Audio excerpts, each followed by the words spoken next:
Well, guys, Steve, I don't know where he went. He's away from the camera right now, but it appears he's coming back. He's killing me. Uh, what are you doing over there? It's cold, so cold. Hey, if you hurry up and get that mini split put in that shop, you won't have to worry about it. Yeah. Got to get my heater hook back up in here. Yeah. Well, luckily, it's just now starting to cool off down here. So it's been pretty nice. I actually had the door open most of the day today, just letting some air flow through because it was like that comfortable temperature, you know. But then about dark, it was time to shut the door. Yeah, no. I think it peaked above freezing here today, but we had like 20-mile-an-hour winds, and they're saying the wind chill was in the single digits. Yeah. I think it's supposed to hit 32 tonight before midnight. After that, it's supposed to be in the 20s, I think. All you Florida people, watch out for falling iguanas. Yeah. Yeah, I saw that on Facebook. I was like, I never really thought about it, but I mean, that's a real concern when you're driving around. Yep. All right. So how was everybody? I see there's lots of folks been in here communicating back and forth. Little chat going on. I ain't seen a whole lot of new stuff, questions, or anything to talk about. But I know you've got some adventures other than the weather's finally starting to catch up with you up there. I know you've got some new stuff going on. So how has everything been going with your testing that you've been doing? Hashtag Steve gets all the cool boys. Well, we both got the F2, and we both watched those videos this week. And so that's been kind of fun. I wasn't sure how much of an improvement I was going to see, on the, 10 to 15 watts on the blue, and then the 2 to the 5. But actually, so I did some side-by-side testing on that on a couple of the shorts and then in the video, and it actually, you can gain some efficiency out of that and some productivity. So definitely something that if you are busy on site and looking to improve your efficiency, adding one of these for a little more speed and or doubling up would definitely be it. But, it's still for me is very much a portable laser. Or, if you just have a real small workspace and want something enclosed, have a nice benchtop smoke purifier with it, sure. But it's kind of, that's its thing, real on the go portable engraving. So yeah, anytime they put a metal handle on something, they kind of intend you to be able to pick it up and carry it around with you. Yeah, and that's one I feel a lot more comfortable moving that one around than some of the others. It doesn't come apart. It's pretty solid. It's not a leather or twine strap. Yeah, I mean, now with that said, though, it does come at a bit more cost than some of the others. I've had a lot of people asking me, saying, well, does it beat the Lumos now? And I'm be honest with you, I never really considered the Lumos to be like beating my F1 at many things. The only thing that I would say that the Lumos did do better than the F1 did was the way that they had it to where their chuck would secure to that little plate. That was a plus. I'm a little disappointed that we didn't get that with the F2. I mean, but I haven't got the new chuck either. So maybe there is something that I haven't seen. I watched the launch and I didn't see it. But then again, X-Tool is notorious for sometimes in their launch, they just kind of throw things together. So maybe there is something that we're missing. But if not, I've got a cure for it anyway. Yeah. Well, I need to try it with. I did get the RA3 with the that's P3. right, you did, didn't you? So I haven't seen, and I haven't even tested on the P3 yet either. So I need to do some testing with that rotary on both. Cause yeah, I think adding that tilt function, and if it locks in there somehow, but that gets solved by Yeah. everybody with 3D printing jigs and such. That's what I did with the original one. Is I printed up a little jig that the rotary would lock into. And so, but yeah, that's a very cool upgrade. Exciting to see that, see more to do. I know you played a little bit with the curved surface stuff. Yeah, I played around with it just because I was curious as to how it worked, and I still don't know exactly. But from looking at what I saw in the process, it has to be using either that camera has the ability to perceive the depth, or it has the laser that it uses for autofocus. I think what it's doing is it's using that laser as a measuring instrument and mapping it that way. Because when you do the mapping and then you look at it, the curvature of the mapped image that it pulled up in the software was pretty consistent with what the ball looked like. So it's doing a decent job. Now it did give me some warnings saying that it wasn't a smooth surface and that it might be, some variations or whatever, but it did a pretty good job. I was a little shocked because I'm usually very pessimistic about the smart features, but I was like, you know what, I'm going to try it and see how it works, just so that I can at least speak to whether or not it's a total gimmick or not. Sure. But I think that is a usable feature. From what I could tell, the way that it was, you could see the little blue dot move around as if it was pointing a laser, and I don't know if it's reflecting the blue dot back, using it like LiDAR. I don't know exactly what it's doing, but it did do a pretty good job of mapping it out like that.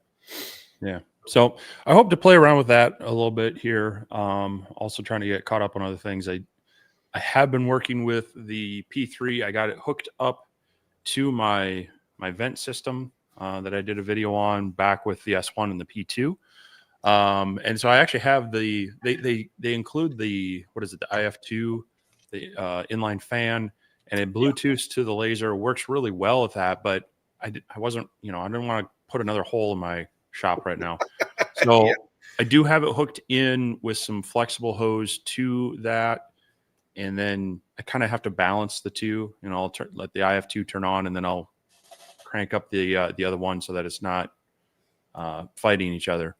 But it actually does seem to work pretty well. The way they do the exhausting on there, they have vent up top, but also down below. So it tries to pull more from below. And that IF2 does seem to do a pretty decent job of extraction. I mean, if you got a real heavy smoke job and, you get that well covered in there, you might have some lingering smoke, but for the most part, I've been noticing it's doing pretty well. But I do have it on that kind of flexible hose so that I can pull it out. It's on that mobile cart they have, because the next thing I'm going to do is actually test the conveyor on this one. So going to do that. I did do some jobs with just the flatbed, which is 36 wide and 18 deep. And so this was one of the things I did today. This is a 36-inch wide cutout of a B17 out of some 1/4-inch plywood that I can pick up here at Menards. And I've had trouble with this in the past. It has like an MDF core, but it's a heavier style. And so on some of the other lasers, I've just felt like I've had to go too slow or it doesn't get through. This one's blasting through pretty nice. I'm running at about 19 to 20 millimeters a second, and everything dropped out. Some of it, I had to push it through just because it gets hung up. Yeah. But really happy with that. It's cutting cleanly and thoroughly on this. So Yeah. I'm playing with that, and I'm going to try to do about a 6-foot long kind of thing with the conveyor. We'll see how that goes. So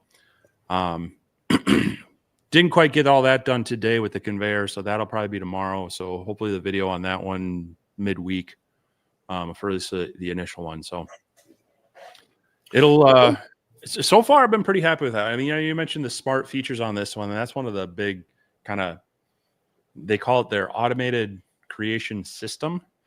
And so it uses a wide panoramic view to detect material, and then it uses LiDAR to check the height. It automatically lifts the bed up.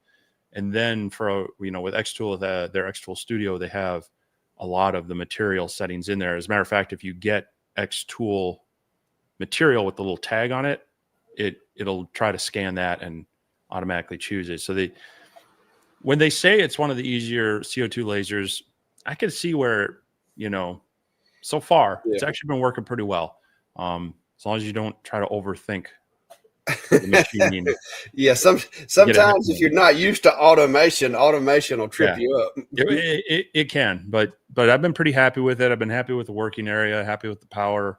So we'll see. I'm going to try to run a number of tests, get at least the initial video out, and do some other stuff with it. But yeah, cool. What's up, Cody? How are you, sir?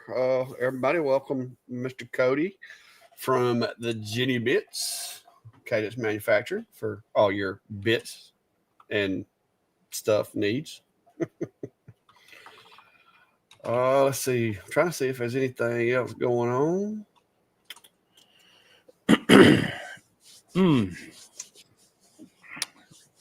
Yeah, Gillette talking about the clock's changing. Hadn't got used to it. I feel your pain. My cats, I can't get used to the new time. Minnesota custom made. Good evening. What's up, Greg? Oh, my mouse is being weird. Hold on. Brian, I'm going to tell you, it has been one thing after another, after another, after another here. I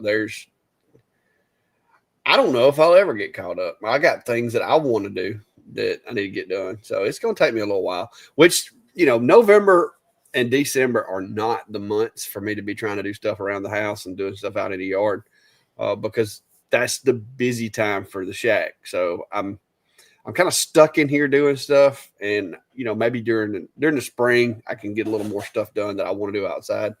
But right now, like I said, Brandy got her a new job, so hallelujah, thank you Jesus for that.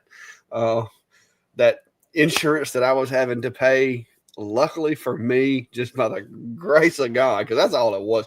Brandy wasn't looking for another job. I wasn't trying to get her to take another job, but she actually got contacted and offered a job, coincidentally working in the same building that I was working in before I retired, working with the city through the mayor's office. And so she's paying for our insurance now. So I don't got to do that no more. So, so that was just like, it was like a whole weight off my shoulders, because now I can hopefully, maybe there might actually be an opportunity for a building fund. So we'll see. They just knew that she could do your old job better than you. Well, she didn't get my old job. She's not working for the PD. She's just working for the administrative part of City Hall. But right, but we're all going to go with that. Yeah, it worked out. They knew I needed insurance. What it was. Here's an early question. Sleepy Hollow Woodworks is asking, any experience printing TPU? I tried it today and had problem unwinding. Seems the filament is sticking slightly on the roll, causing feeding problems. Printing on a P1S with external feed, not AMS. So TPU is one of those very, very sensitive to moisture filaments. And even if it's brand new out of the package, you generally want to dry it and then try to keep it in an enclosed container, because even sitting out during the print, if you're not in a fairly dry environment, it's going to absorb that moisture from just the surrounding, and it does get kind of picky. So I think Sunlu has a little clear, you can mount it on top of a little heating unit, but it has rollers in there and has feeders. And so I dry it, and then they put desiccant packs in there, and then I feed straight from that container into my printer, bypassing the AMS and whatnot. And that seems to work pretty well. So I would try to dry it as best you can before printing with it. It is very, very finicky on that. Yeah, I have no experience to speak from, but I have heard the same things that Steve said.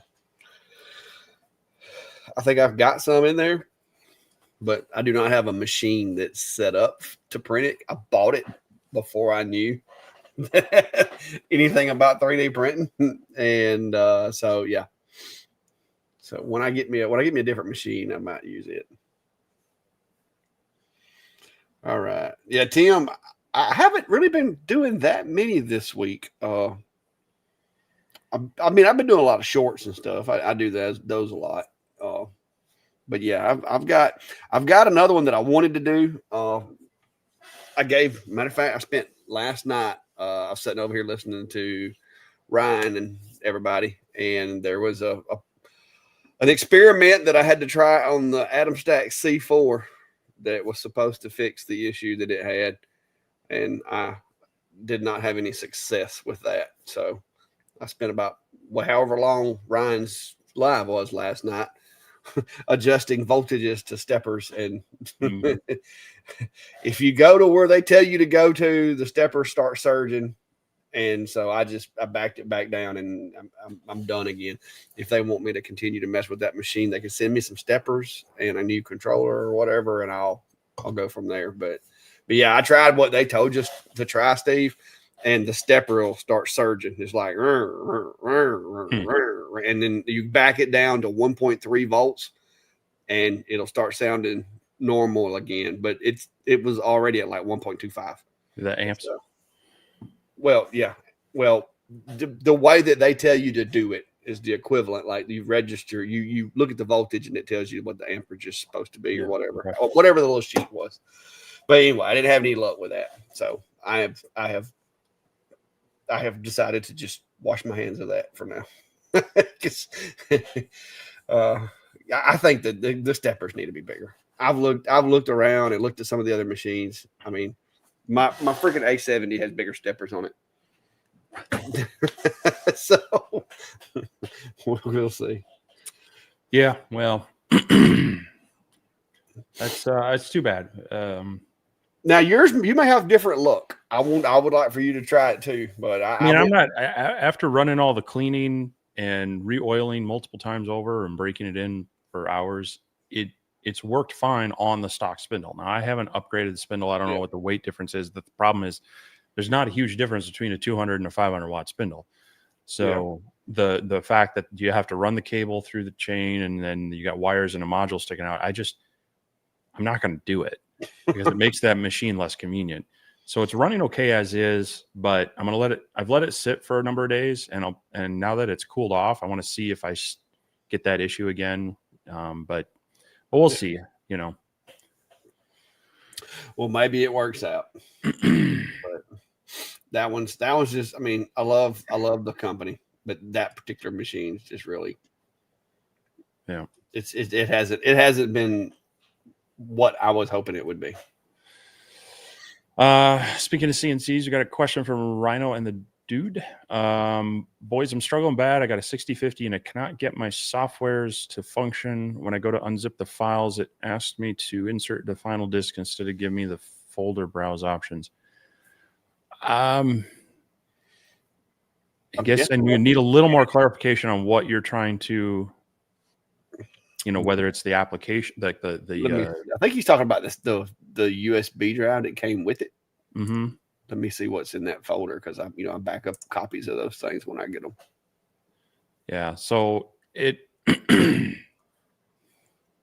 it's that, maybe there's a bad image on that file, or I don't know if you've installed a third-party zip utility. Some of those details might help a little bit, but no, just using just regular compressed zip files. So you should be able to just right click and extract files. Yeah. I'm not seeing anything. So, unless they've changed it. Like I said, this was created January the 14th of 2024 when I got my 6050. But the only thing I'm seeing in there is a zip file for Candle 1.17. But literally you just right click that and tell it to extract files, and then tell it where you want to extract them to. Candle is not really an installable software per se. It's more or less you just have to drop it in a directory somewhere and it executes from there. So you don't have, there's not like a big install process with it.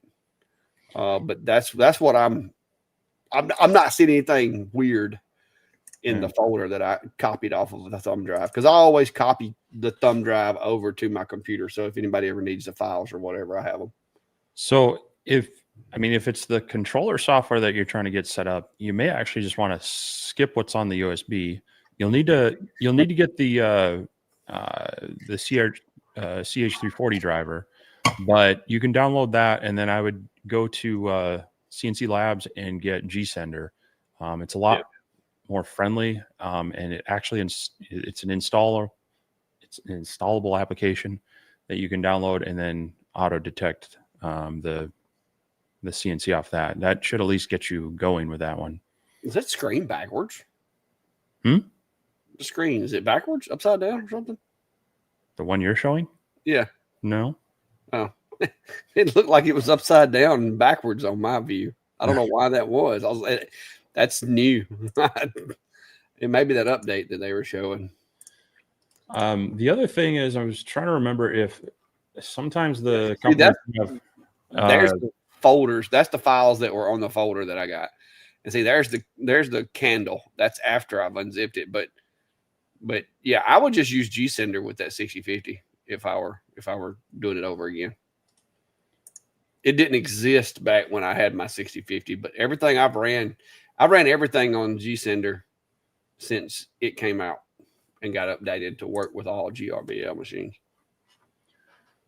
I'm just trying to check to see. Sometimes they have the downloads on their website. I don't remember if they do there, because that would be the other thing, is just to download a new copy of it. But I don't necessarily see it. So, yeah. Yeah, the driver should be the only thing. And if you've got lasers already, there's a good chance you've probably already got the driver. That's a very common, that 340. Let's see. Have I gotten any snow yet? We got some flurries, enough to collect on cold surfaces like cars and, trees that were about ready to drop their leaves. But it warmed up yesterday after that to almost 40, and that was gone. Today it was just cold. So real light flurries, but nothing that, is going to do anything. So, but I'm sure it's coming. We are going to have a little warm up this week, so I'm going to enjoy that. Yeah, Cody, that would be nice to go visit my dad. He's about 78. I should, but that's a long drive. Yeah. It's a long, boring half drive. The first half of it is nothing. It's just plains. Robbie, I haven't lately. Before I retired, trying to work the business and work the job and do family and football season and all that, it was a little rough. I plan to work that in, but again, like I said, November, December are busy months out here. I really don't have time to do a whole lot of nothing. I also would like to go sit, maybe in the woods and stare at some wildlife a little bit, but I don't know that I'm going to have time. Me and Biscuit did go put some corn out if he didn't eat all of it, and reset my camera. But I don't know that we're going to have time because things are just busy. And it stays that way. That happens. It's partially why I haven't taken off to drive to Arizona to see my dad and Cody again. Yeah. Now, Biscuit was not he was not very happy about our visitor we have up at the top of the hill up there. Yeah, coyote or what? Yeah, it's a little coyote. He does not like coyotes. That's before bush hogging. Of course, they eat up with ticks. Look at the ticks on their ear. And then we got a pit bull, and that's some other stuff. But yeah. So Sharon's asking, is your file for the polar riser feed on your Etsy shop? Don't make me lie. I don't know. I don't know. I mean, I don't recall. That's been a minute. You'll have to look. Yeah. I get logged in. I cleared all my cookies out. I've been having trouble with YouTube, and I've deleted all the cookies and reset browsers and uninstalled browsers and reinstalled browsers, and course, I contact YouTube and tell them what the problem I'm having, and they're like, "Oh, yeah, that's supposed to do that." And I'm like, "Well, how come it's not done it in the past 3-4 years? Now it's all of a sudden doing it, but yet it's supposed to do it." So, while you're looking that up, Chuck Peterson's commenting, I just purchased a P1S. When nozzle size, do I change the nozzle or the whole thing? So on the bamboo printers, the whole hot end has the nozzle and the kind of the heat. Well, the P1S is, you can get it two different ways. You can get just like the hot end that you need to swap out and put the heating element on and then attach it, or you can get the whole unit, which is a little bit easier, but you pay more for it. On the A1 series and like the X1, it's a much easier, I think, swap, because it's literally kind of just magnetically drop it in and then put the clasp over it, and that the heating element stays on the head itself. So I pretty much stay with the 0.4. I've bought some of the others just to be able to play around with it, but I haven't had the time / had the, you can go down to a 0.2 for some detail, or you can go up higher for some speed. Usually I just kind of let them run while I'm doing something else on the computer or whatnot, and don't worry about it. So, but getting spare hot ends are strongly recommended. Both Clack and I have shared photos of those getting clogged up and continuing to extrude and making a big old mess. And yeah. while you can clean them out, you can't always. And sometimes it's just nice to get that out of there, get the rest of the head cleaned up, and then swap out with a clean hot end and nozzle. So Yeah, you'll learn what maintenance mode is in that thing.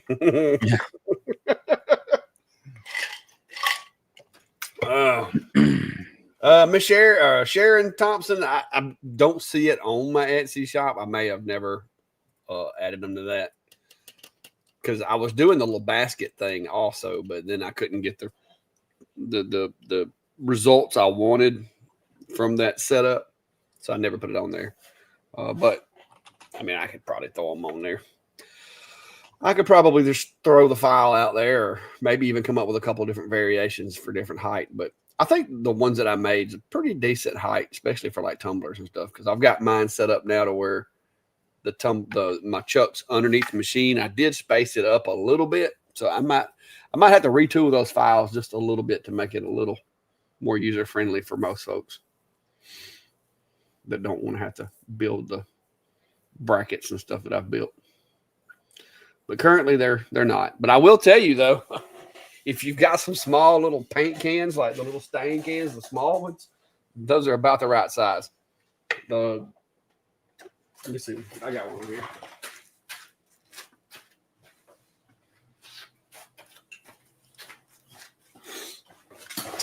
If you were to have like 4 of these little stain cans, like these shellac cans right here sitting around, those are almost the perfect size for that.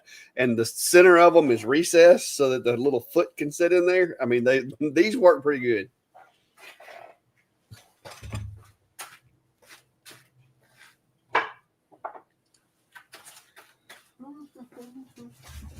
Oh. Whew. All right. Let's see what else we got going on. Somebody was saying they just got, okay, here we go. Says Chris Lindsay says, my name is Chris. I guess, is that Lindsay or Lindley? I probably messed that up, but anyway.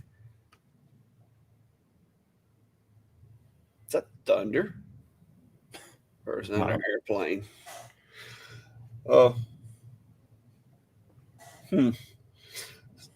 I'm a new member as of today to the new laser engraving / CNC. Looking forward to learning from the channel. Live in Rainburn, Alabama. Thanks for the video. We appreciate you. Glad to have you aboard. I'm going to go ahead and tell you it is quite a large rabbit hole to get into. Move it up a little bit. There we go. That's why our thing. I don't know why it defaults to the other one. But yeah, it's quite the rabbit hole, but I think you'll enjoy it. It's really fun. So there you go. I guess that was an airplane or helicopter or something. They're coming to get you. I mean, it was pretty low, whatever it was. And now there is I am in a, like the C-130s and stuff. I haven't heard as many of them come through, but they used to come through here a lot. Like, and they wouldn't be but a couple of 100 feet off the deck when they come over the house. Yeah. Greg's commenting and knows how many more ads have been on YouTube lately. Crazy. It is the season, you know. You Yes. get them through November, maybe early December, and then things start dropping off because everybody's just trying to tap into that holiday season. So, and we have limited control on our videos. I mean, you can tell YouTube where you want them, and they'll say, nope, that's not a good spot, and they may or may not play them. So, you know, short of absolutely turning them off, which is not helpful for That's kind of to make money, and that's kind of counterintuitive for the power bill. But yeah, so hopefully they're not too annoying. Just 10 months out of the year, they don't pay a whole lot. The 2 months that they do, you don't want to turn them off. Yeah. Hopefully they're good commercials. I actually buy some Google Web Storage, Google OneDrive, and part of that they gave me a free trial of YouTube Premium where you don't get the ads. Oh yeah. Man, that was addicting, and I've been paying for that for a little while. So I don't see too many ads, except for the ad reads that some people throw in theirs. Joseph said, "Thank you for your help the last few days. Well, let me know what you come up with, Joseph." And like I said, Joseph is trying to decide on which way he wants to go in the world of Galvo lasers, as far as MOPA, UV, which one would be more useful. And of course, as always, my thing was, which one do you see you've been able to use enough to make money with? Because that's the big thing. They're fun. They're fun to play with, but you have to have it if you're planning on making your money back. If it's a hobby and you just want it to have it and use it, then by all means, if you got the money, go for it.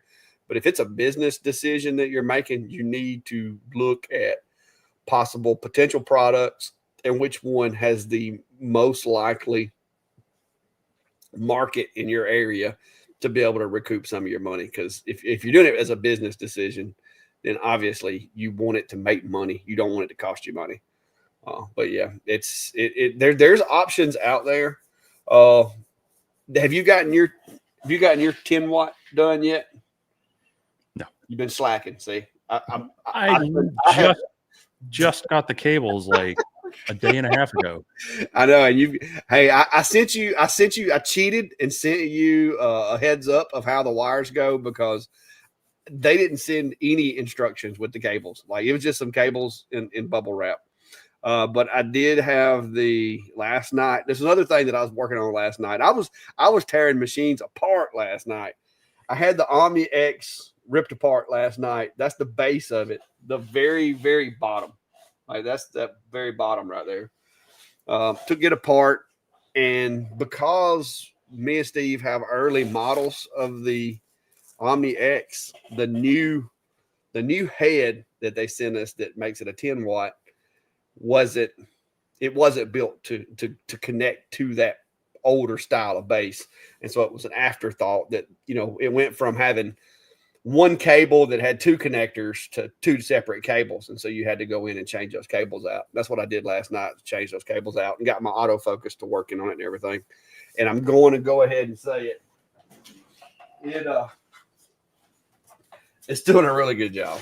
Like the 10 watt it's pretty beast. And it actually cuts 3mm basswood relatively easy and relatively clean. So there'll be something coming on that, but I haven't really got to play with it a lot yet because I was working on a whole bunch of other stuff. And I saw somebody a while ago ask if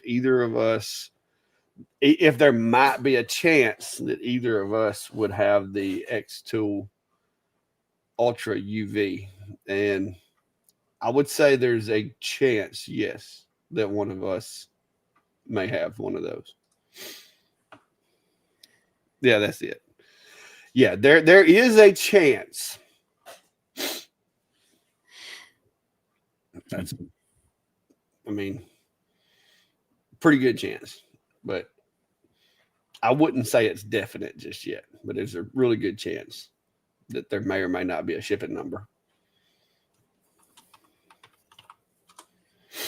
Oh, you know more than I do. Well, I don't count my chickens until they hatch. Well, it kind of sounds like you are. No, but it's we're at the point unless there's a a FedEx truck throws it off in a valley somewhere, maybe it'll work out. The belly goat is asking, anyone have experience with RM laser? I just picked up one, my first CO2, haven't gotten it hooked up yet. Isn't that the one that Rich likes? Was it RM? I remember him mentioning one a while ago, but I haven't. Yeah, it was followed because he's got. Doesn't he have is it an Aeon he's been running? Yeah, well, he's got one, but for a little while there, he was. I don't know. It was something laser. Okay. Somebody else might know more about it, but I mean, I'm familiar with the name, but I haven't. I have no experience with them, so I can't really speak to it one way or another. They definitely have a variety of them. They even have a UV laser. Well, they have a UV laser section on their website. So maybe it's coming. Greg, to be honest with you, I didn't get everything. Greg's asking, how did I do everything before I retired? The answer is I technically didn't. And I did spend a lot more time out here at night than what I do now. I try to make myself go in the house before midnight now.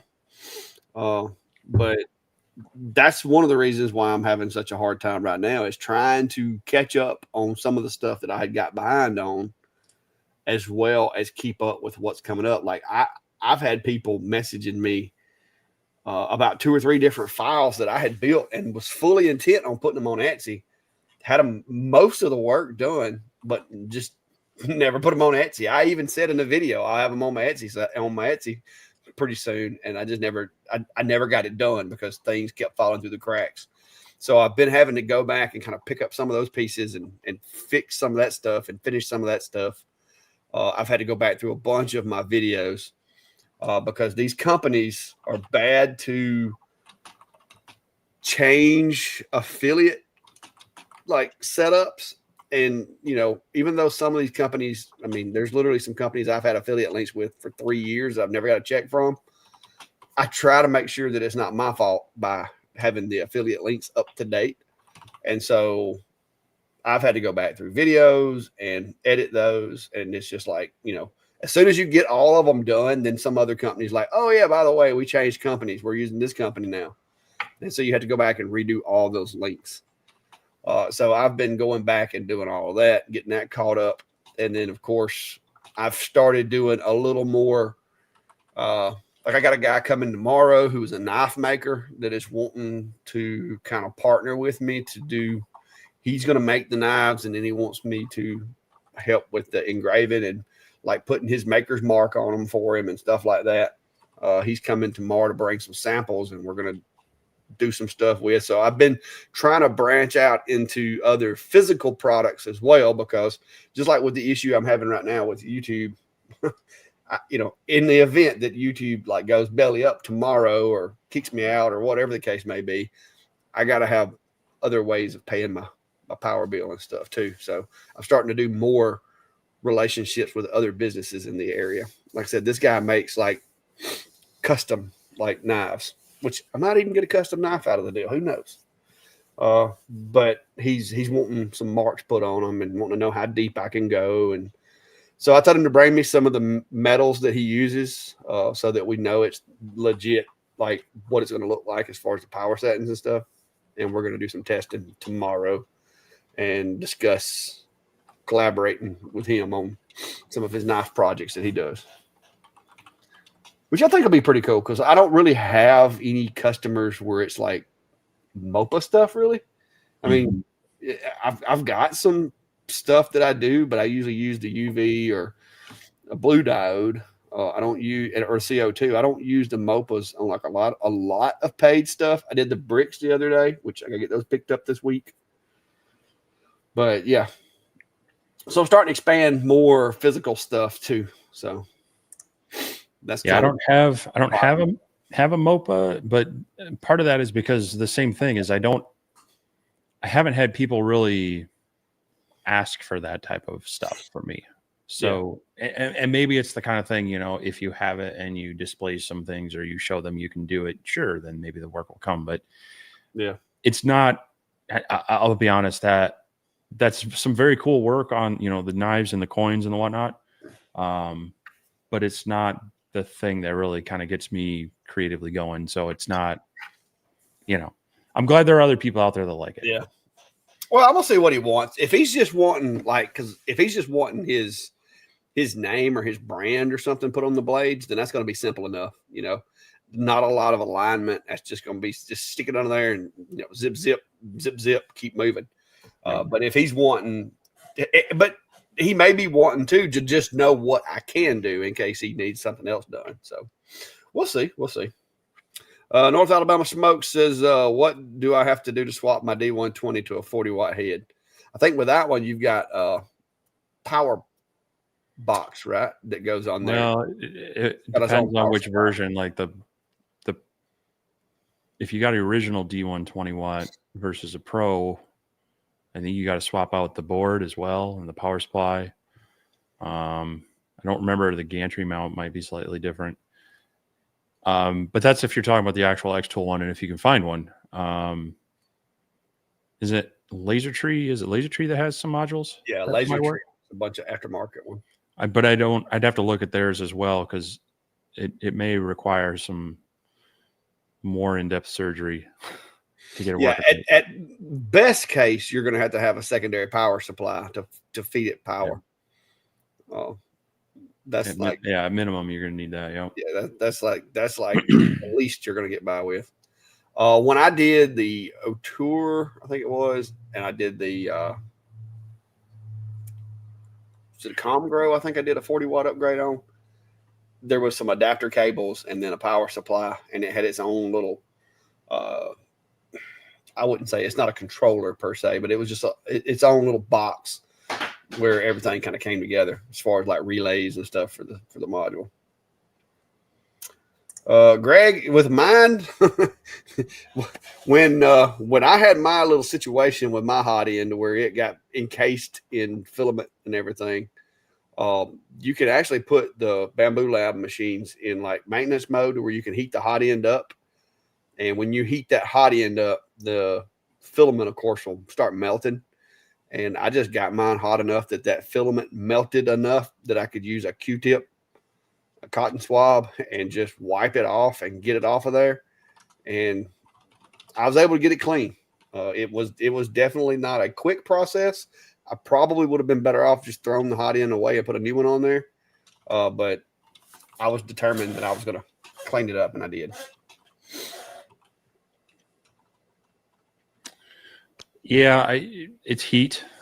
And after a while, it depends on how bad it is. If it's just the internals that are clogged up, you heat it up, and then they have like a little wire thing that you can kind of get in there to help clean it out. If it's encased the thing, like both Black and I have shared some photos of, you may or may not be able to clean that up very well, and you may or may not decide just swap it out with a new one. I mean, you still have to clean the rest of the head that it may have messed up, which is definitely a reason to monitor these as best you can for that not to happen. But yeah, it's basically heat for the most part is how you get them clean. Sharon's asking, is there an IR module available for the iCube?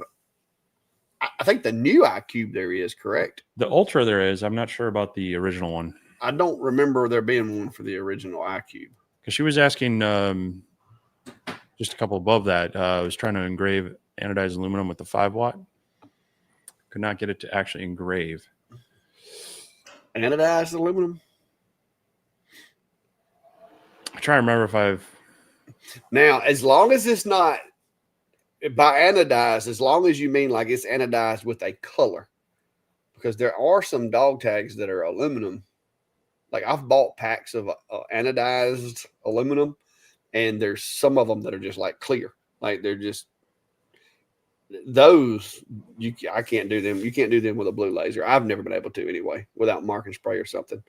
But if you've got like a black one or a blue one or a red one, I mean, you should be able to do it with. I've did it with a 10 watt. I don't see why you couldn't do it with a 5. Yeah, it doesn't take a whole lot of power. So yeah, the anodized one, typically you can. I mean, those don't take much. Tony Tony, I'm not gonna mess your name up. He says alien laser. Maybe that's the one he was. Is that going with a question or a follow up somewhere that we missed? I know there's an alien sail laser that's out. I got an email from them the other day. I don't know what exactly they wanted. I replied back, but I hadn't heard from them because the weekend hit. Well, I'll probably be hearing from them in the next few days. But I don't know exactly what they got going on. But I had 2 invitations to China for the month of November. But then again, it's just too busy. November and December. I can't be out of pocket for that. Well, I think we both had an invitation from one place that they wanted to come to our studios. yeah. No, one of the places that invited me to come to China was like, oh, well, that's fine. We'll come to you. And I'm like, I don't think you understand my setup. Like, it's not what you think. Yeah. Yeah, no, I don't know that as fun as it is to play with some of these equipment and such. I mean, especially for me with full-time job, I mean, I fit this stuff in around work and family life and everything else. There's days, and that's why I tell people, they're like, why you always wear that orange shirt? It's because I change clothes between Monday and Friday. And sometimes I start a video on Monday and I may not get through with it until Friday. You know what I mean? Because in the early days, some of my videos, I'd have like 4 different shirts on throughout the video. And so I started, I started wearing my orange shirts. And so now if I do have to, do a video that lasts 3 or 4 days, it's basically the same shirt. It's not noticeable unless you start looking for the glue spots or something. But yeah, guys asking, have you received your common marker crystal order? Apparently my first order is somewhere like at the bottom of the Pacific or something. I don't know. But I got an email from ComMarker finally saying that my order had been lost. I'm not real sure it wasn't like detained by customs, because I've gotten some stuff in that was like the markings on the box wasn't necessarily what was in the box. So I don't know if somebody was trying to play some games with, customs and got some stuff put in jail or what, but they did send me an email and say they had sent me a replacement order of crystals. And I did, and the weird thing is those crystals had shipped like a month before this 10-watt head did. I got the 10-watt head, but I didn't get the crystals. But it said they got lost somewhere in shipment. That order is supposed to be coming again. I did receive mine, so yeah, you got yours. I think they do exist. I think Milton got his. I think, but yeah, I did not get mine. My order was placed September the 4th is when my order was placed. And according to this tracking, it's on its way still. But yeah. Well, actually, it's showing now that it is in Bloomington. I guess that's California, CA. And it's on time. It's in transit. So maybe this order makes it to me. I don't know what happened with the last ones. Yeah. It happens. Yeah, I'm just glad it wasn't anything expensive. And like I said, the good news is ComMarker didn't give me any issue about it. They said, hey, look, that one apparently got lost in shipping. we're sending a replacement. It'll be there as soon as it gets there. So, Greg, I don't really care if life would slow down if I went back to work. I am loving the freedom. It's if nothing else, I love the fact that when I wake up in the morning, I can sit and check my messages and get something to eat, take my time, walk out here, get to work. I love it so far. Santa's laser engraving was at a farmer's market on Saturday. I think he posted some photos of that in the Facebook group. And it was weird in the fact that 3 different people asking for my card to call about their bar needs. So, I mean, and that's one thing that I try to remind people is sometimes the money you make at these events are made after the event. Yeah. And to definitely have some cards or have a QR code or something that you can get them your contact information. And that's also, if you have a portable laser, it can do something quick for them as a great setup as well. So awesome that you got those contacts. Hopefully one or all of them come through for you and some extra business.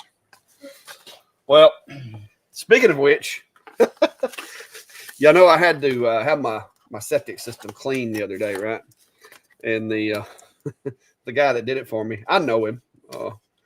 He was when he got through, he had this QR code on his phone, and he's like, "Hey, could you scan this QR code and give me a review to help promote me or whatever?" And I'm like, "Yeah, man, no problem." I said, "But what you ought to do is," and I showed him one of my business cards. And I'm like, "What you need to do is get you some of these laser engraved business cards that has your QR code on the back for your review, and then it has all your information and stuff on the front." And so he's like, "I'll take 250 of them." So I got the cards in, and so I'm gonna do black anodized cards, business cards for him. And because, like I said, I do know him and he's a good guy. I'm gonna do the QR code. I think I'm gonna try to do it all on the front. My biggest thing I'm trying to decide right now is will the new Reno 45 be able to do it, or do I just want to just break down and grab my pedal and do 250 cards on the Omni 1? Because I know the Omni is going to make them pop, and that small detail on that QR code is going to look good. So I'm thinking I'm going to go with the Omni, as much as I'd probably have a little more free time doing them on the CO2. But yeah, so I ordered 300 cards. So I'll have 50 left over, and then I'm going to make myself 50 cards to replenish the ones that I use for the meet and greet and everything. Cool. So, yeah. So he showed up. I paid him to do a job and then wound up getting myself a job in the process. Yeah, no, I've done that as well. As when dealing with a variety of like realtors, salesmen, or other things, you run into them, and like sometimes the last one was a car guy, and he's like, "Oh, hey, sorry, I don't have any cool pens, so you got random ones that I stole from other businesses." So when I came back to see him, I said, "I don't want to hear about you not having cool pens," and I gave him a couple of the engraved metal quality pens with his name and contact and everything on.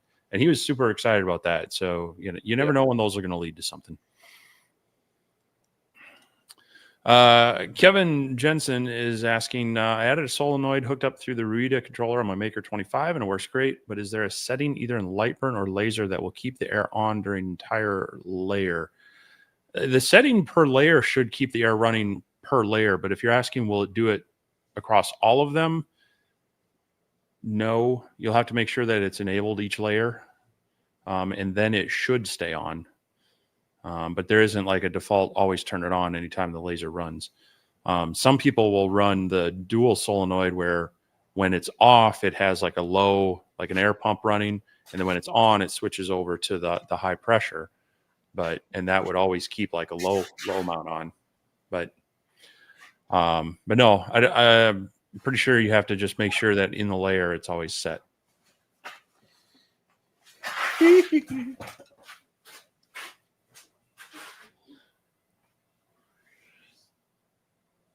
So DJS 751 is asking, how am I liking the Reno? I'm thinking about getting the Reno 65 Pro. And then it gets cut off. Do you think it's a good choice? Okay. I still have it down in my basement workshop, and it works great because space is tighter down there. And so it's great for me when I have a project that fits into that kind of 16 by 12, and I don't want to come out here. Especially that happens more often in the winter than not. So yeah, as far as a budget CO2 laser, it works great with the caveats of if you're doing a lot of cutting, the air assist upgrade is going to be really something you want to do.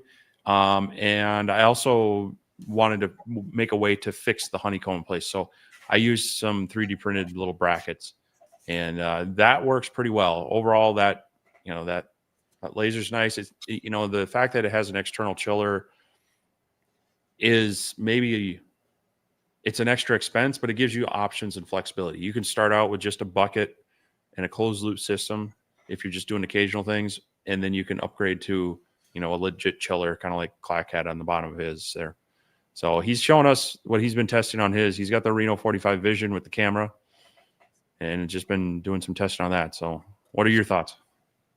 Yeah, I agree with what you said.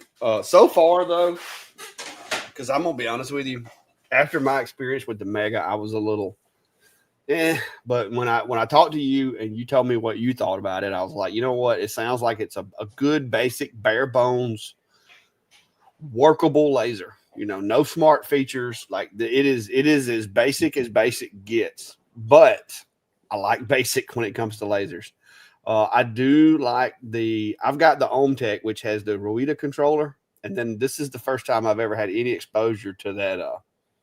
The Top Wisdom. Top Wisdom. This is the first time I've ever had any exposure to the Top Wisdom controllers.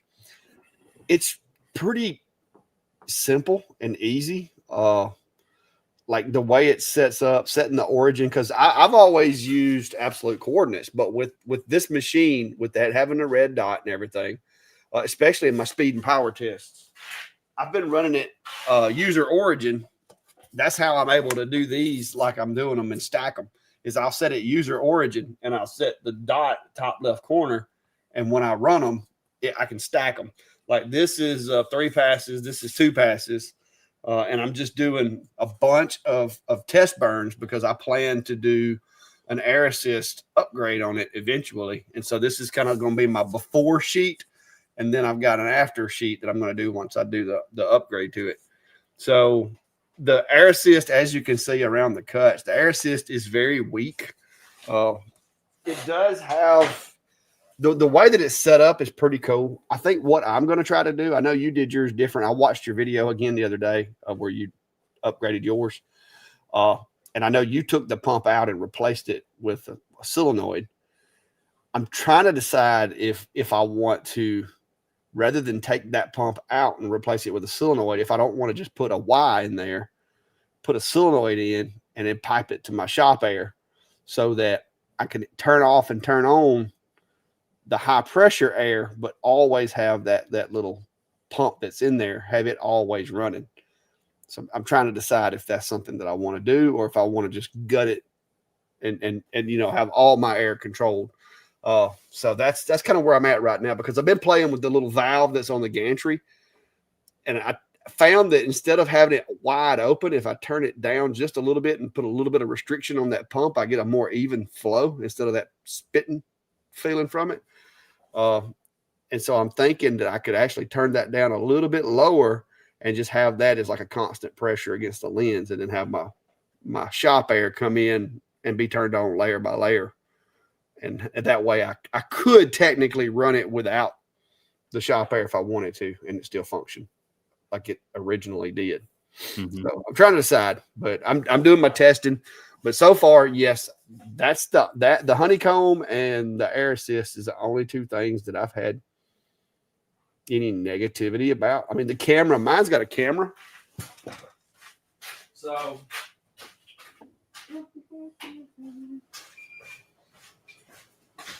it having the camera was a bit of a surprise, because I know darn acorns just going to tear my roof off.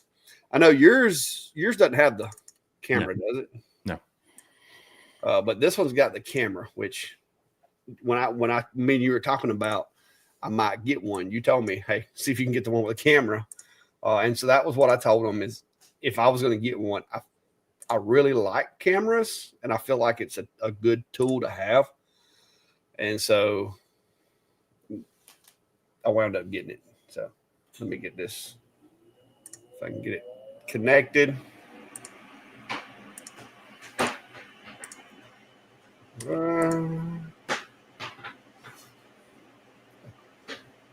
Oh, my darn streaming software's got the camera hook locked up. I hate it when it does that. The cameras are nice and they can be a useful tool. It's just people need to have realistic expectations of what most of them will do. Yeah. They're great for kind of using up material and getting things close, but I would never use one, say like if you wanted to get something on a coin and it's going to take up, you want it to go edge to edge. I'd never trust a camera to get it right. No, the camera is useful for design layout a lot of times, and I use them a lot, but not like I don't just trust it and send it. I'm still gonna frame and look at it and all that. But yeah, I can't. I done this. Apparently, Streamlabs has captured my camera. It won't let me. It won't let me use it right now. But yeah, the overall question, it's a good. If you understand that it is, kind of a baseline laser, that there isn't anything necessarily smart about it. And there are just a couple quirks with, like the air assist and the honeycomb. It's a decent way to get a pretty decent CO2 machine without not a lot of expense, I guess. So there's some things, like I've got the OhmTech Polar Light, which is a nice machine. And so that's kind of bridges the gap between the 45 and the 65. It's got a larger working area than the 45. It's got the camera built in, but it also has an internal, it's basically a radiator. It's not really a chiller, an active chiller. And their air assist pump as well is they're harder to bypass and update. So mine's been working pretty well. I haven't had too many complaints about it. I would love to play around with air and see if adjusting air on the OhmTech Polar Light makes any difference, but that's just one of the things, where when you get kind of more of a basic laser, sometimes some of those user upgrades are a little bit easier. Yeah. Yeah, it seems like air assist is one of those things that everybody's just kind of not putting a lot of work into these days. It's like they think they can use the same air assist pump they used on a 10-watt laser, and it's just not. It's not getting it. It's not cutting it. Now, why did my other camera done mess up and get all out of zoom? Oh, it's killing me. There we go. AGT Restorer is asking if you had to replace a D1 Pro 20 watt with a different laser with same bed and enclosed, what would you get? A D1 20 watt? Are you wanting to go more powerful, or are you just wanting a replacement? Something that'll perform the way that it performed? If you're wanting something similar that has similar capabilities and similar performance, I would say like the Aesmer P2, that 33 watt it's a good one. The Algo Laser MK, if you're looking at staying with a 20 watt, the Algo Laser will actually outperform a D1 20 watt. Like the rapid speeds on that thing is insane. Mm-hmm. So if you're looking at something that you could use your already existing camera, you could the same enclosure because it has very similar footprint. I think those two would be something to look at. You would need to verify the dimensions depending on how much extra room you're. Yeah, it's going to depend on what enclosure you built because the D1 was compact compared to most others. So, Assuming that you have a few inches to spare. Yeah. I think either one of those two would be a good alternative. Well, longer machines are good ones too, but they're a lot bigger. I'd throw the. I mean, it depends on the money you want to spend and some of the other things, but I would throw the Atom Stack Craft in there. It's a little bit wider. It's not. I don't think it's quite as square. I think you get like, is it 500 by 400 or something like that? But that one would be one to consider as well. It's got a decent enclosure and. Oh, you want the same bed and enclosed. I thought he was saying with an enclosure. Yeah, I don't. I thought he was trying to put it back in an enclosure that he's already built, because I know the D1 Pro wasn't enclosed. But if you're wanting it enclosed, it would be like you said, the Craft, the P3. Those are going to be your two. I mean, Rolly's out of the picture now, but yeah, Rolly's out of the picture. I mean, if you want to stick with X Tool, the S1 is a really nice laser, but it's a little bit wider and it's gonna be a little more expensive than some of the others. Yeah, I've been misunderstood that. I thought he was trying to put it back in the same enclosure, which is also an option too.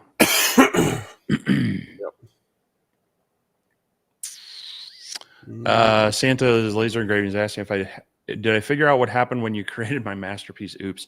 I posted a photo on my Facebook page this morning. I set a couple print jobs to run, and I had recently moved the FlashForge 85X up on my IKEA shelf that I've got. I basically swapped out the A1 Mini with that one. I was trying to get all three of them to fit there with my filament dryer, but it was just too not enough real estate. Yeah.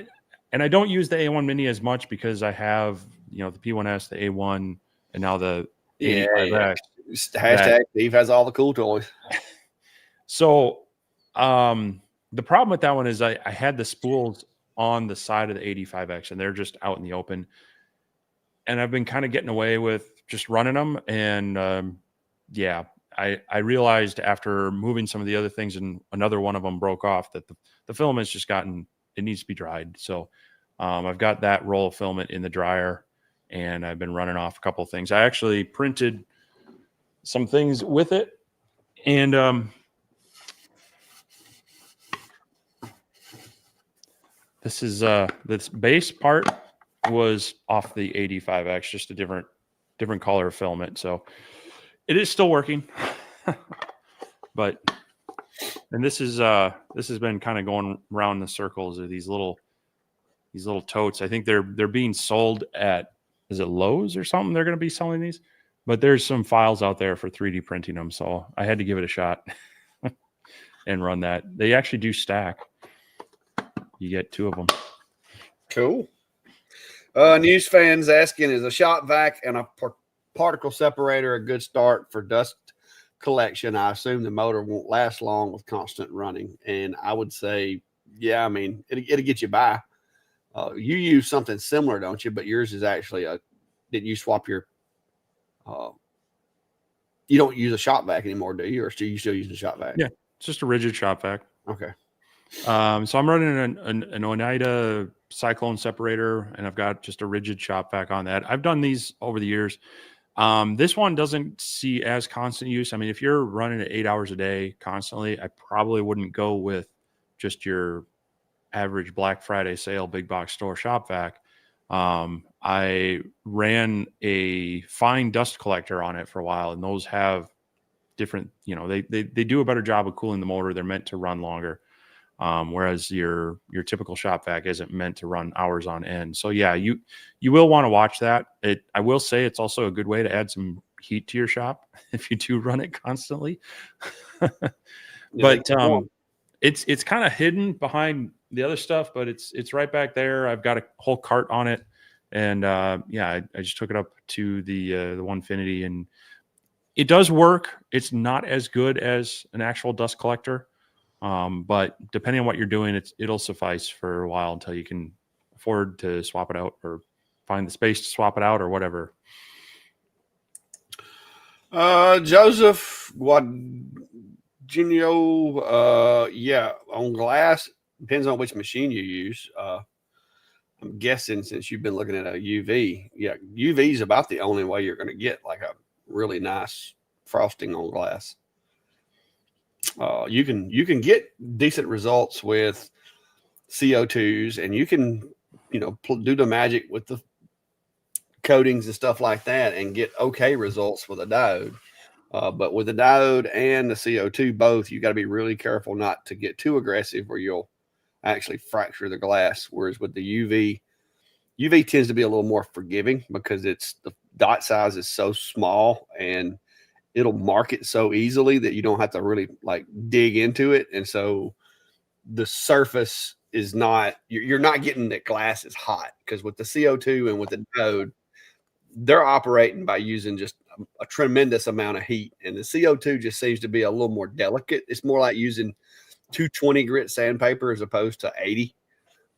It's, you may have to do multiple passes, but it's not as aggressive with the material, because I have busted wine glasses with CO2s and with diodes. Like I think I bought like 6 wine glasses, and I think I cracked the first 2 with a blue diode before I realized what I was doing wrong. Because it doesn't take a whole lot with that real thin glass to cause a fracture big enough to make it just fall apart. Like you'll just be sitting there engraving it, and it'll just collapse on itself. Yep. Chuck is asking, have y'all used anything other than bamboo filament? I know I have. I've had good luck with the Polymaker filaments when doing like the little chunkables and such. They have a lot of different colors. And I've used the voxel filament. That's worked out okay. They actually have, if you're using bamboo, they have some profiles for their printers. Overture, I've run that through it with success. And trying to think, there was another one that I've had recently, but yeah, especially like on PLA, a lot of it is fairly, you may want to switch your profile from like the high speed to the stock PLA if you're running on bamboo with kind of a no name filament until you do some testing. But yeah, there's you're starting out with those filaments, they're generally somewhat forgiving.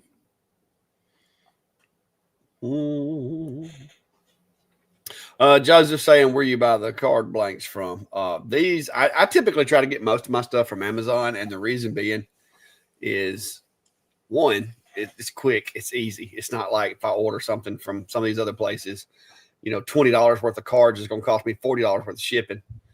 So it's a matter of convenience, not having to pay for shipping. And also, I can tell you guys where I got them, and you can order them, and most everywhere you can get the exact same product. A lot of times, if I get them from like JDS and places like that, that's great, JPP and all that. But you got to buy like $300 worth of stuff to get free shipping, or either you got to pay as much for shipping as you do for the product, and that just doesn't work for me. When I got like all I need that week is those cards. Like I ordered those cards and some of those high speed wheels for my chair that Steve told me about. And so it's like $80 altogether, $60, and I was ordering the wheels from Amazon anyway. So it's like, why would I order the cards from somewhere else and have to pay shipping on them? So typically I'll get them from Amazon. Now this is a little different card than what I got before. It's the same thickness and everything that I like, but this is a different brand because the ones that I got last time I ordered, for some reason, they didn't have them. So I'm going to wait until I do these to tell you whether or not I think these are good cards. If I make it through this order of 250 cards, I will know how well they hold up. Janie, that's something I got to figure out with the guy that's wanting them made. I emailed him. Actually, I emailed him the other day and told him to send me what he wants on the card. And as long as it's nothing too crazy and I can put it on one side, that's going to dictate the cost. But I did tell him that he could go buy paper ones much cheaper if he wanted just to get some cards. And he said he wanted the metal ones and he wanted a QR code on them. So he knows that they're going to cost more than paper cards. And like I said, I'll work with him because As long as I can make a little bit of something for my time, I'm gonna do a video. I may even break out my round jig for the Galvo, which is basically where I take my rotary and set it up like that, and I created a rotating jig that rotates. I may use it, or I may just do it flat. That way, you guys that don't have a rotary can do it that way. So we'll see. We'll see how it goes. Because it it might be easier for me to use a rotary, or it may just be easier for me to just do them by hand. I don't know yet. We'll see. But David Bingle is asking, my diode laser is not working correctly. It makes a sputtering sound. Do you think I just need a new laser head, or could it be something else? I didn't ever heard a laser make a sputtering sound now. I don't. I mean, I would start by checking connections. Are we sure that's not the air assist making the noise?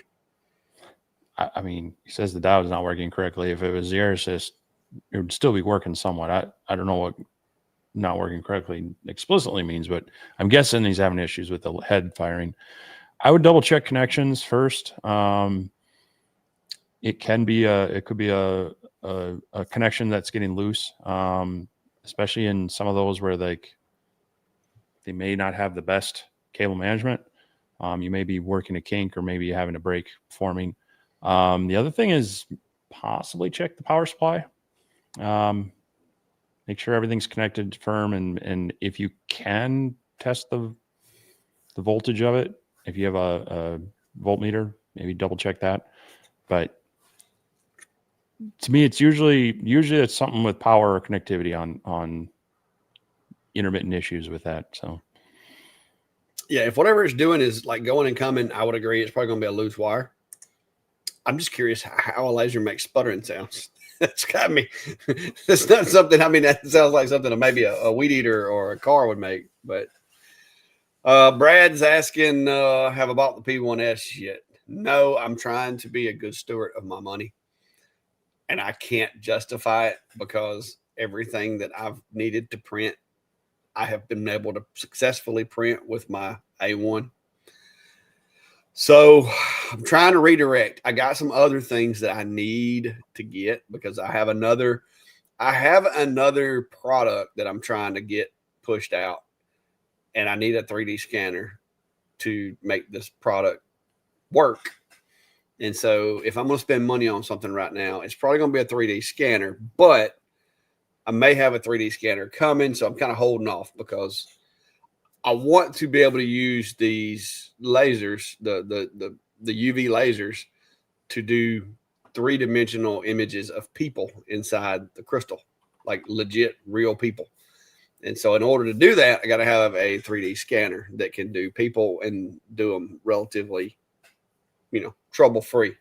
And so that's what I'm working on because I think that would be really cool as far as like being able to do, busts of people or pets or whatever, being able to 3D scan something and put it in glass would be pretty cool. You think a pet's going to sit still long enough for you to 3D scan it? I bet you Biscuit will. He passes out and doesn't move for 30 minutes at a time. I'm not sure that's the pose you want to be engraving. But there are a lot of options for it. So I'm that's where I'm kind of waiting right now. I'm wanting to get my 3D scanning up before I advance on the printing right now.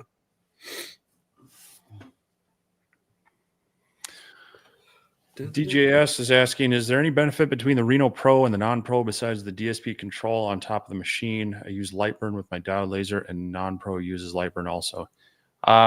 Technically, the speed is 100 millimeters a second slower, which honestly, very few lasers, when they talk about like, oh, this one will, I think like the P3, they're saying 1200 millimeters a second. Yeah, it's not leaving a mark on nothing. There are very few things that are going to need that speed.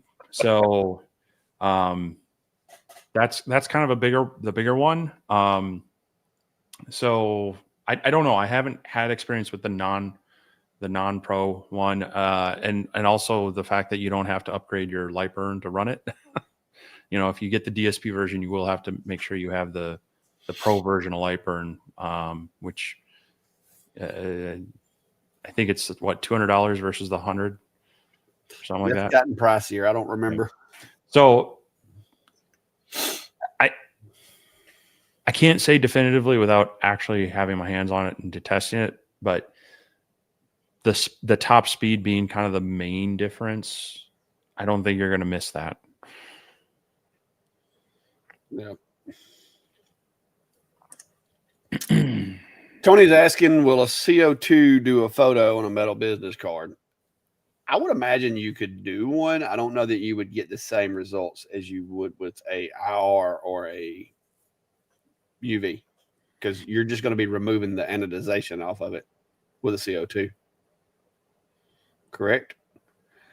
I haven't done business cards with CO2s that much. It's no different than a blue, right? Than a blue diode.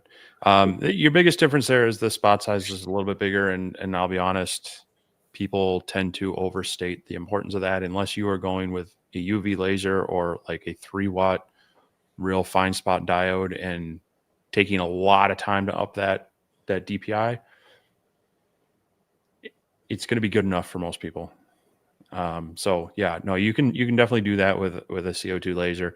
You just have to make sure that, I mean, if you get one if you're trying to do this on like a 120 watt CO2 laser, good luck, because it doesn't take a lot of power and you're probably going to not get the contrast that you want between the spot size and, you know, they don't, a CO2 laser has a minimum power rating to fire.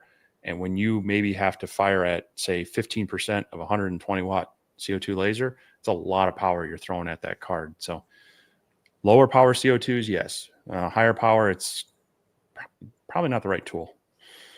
Yeah, you're not going to get the same contrast as you would with a IR or a UV, because the blues and the CO2s are basically going to remove the coating from the card, whereas the IR and the UV are actually going to discolor the coating and typically make it like a really brilliant white, which is going to contrast a lot better than just the bare metal underneath the card. But that might be something I can try with this 45 watt, because I'm telling you, it's surprising me with images. Alex is asking, is there a CO2 metal tube that you would recommend? I have been looking at the One Laser XRF, 4,500, 5,500 is budget, no ohm tech, as they don't ship to Alaska. I would look at the Thunder Laser, the Bolt series. Depending on what you're looking to do, that's going to be in that budget range, and hopefully they ship to Alaska. But I think they manufacture a lot of the One Laser's parts for them. So yeah. Now I will say this: I've been doing some research into the RF tubes. If your main go-to for a CO2 is going to be engraving, the RFs are much better. But from what I've been hearing, there's some folks that got the RF tubes that wanted to do, like, they were heavy cutting, like cutting materials, and the RF will cut, but if you're doing a lot of cutting, especially with thicker materials, what I'm seeing, the tube machines actually do a little bit better job as far as penetration through the materials. But the one that my buddy Tim's got, he's got the Thunder, and I've cut cardboard and some thin plywood with it, and it didn't have a problem. But I've been hearing a lot of people saying that it doesn't perform as well cutting. It's cheap. It's cheaper to get the power in the glass tube CO2. Yeah. And I think that's the difference. You know, I do see they have a 60 watt Thunderbolt now. So is that the Pro Thunderbolt Pro? Bolt Plus Pro. What is it? Oh, I've been looking at them because I dream of maybe one day I could get me one, but I can't justify it right now. It's one of those things that sure I can't. Let's see. Oh yeah, Mark, that's the other one I've been using, Elegoo PLA as well. He recommends it, a 4-pack, around $10 a spool for black. That's one thing to do. Look when you're ordering filament. A lot of times when you order, sometimes they'll have like a pick 5 color for a discount kind of thing.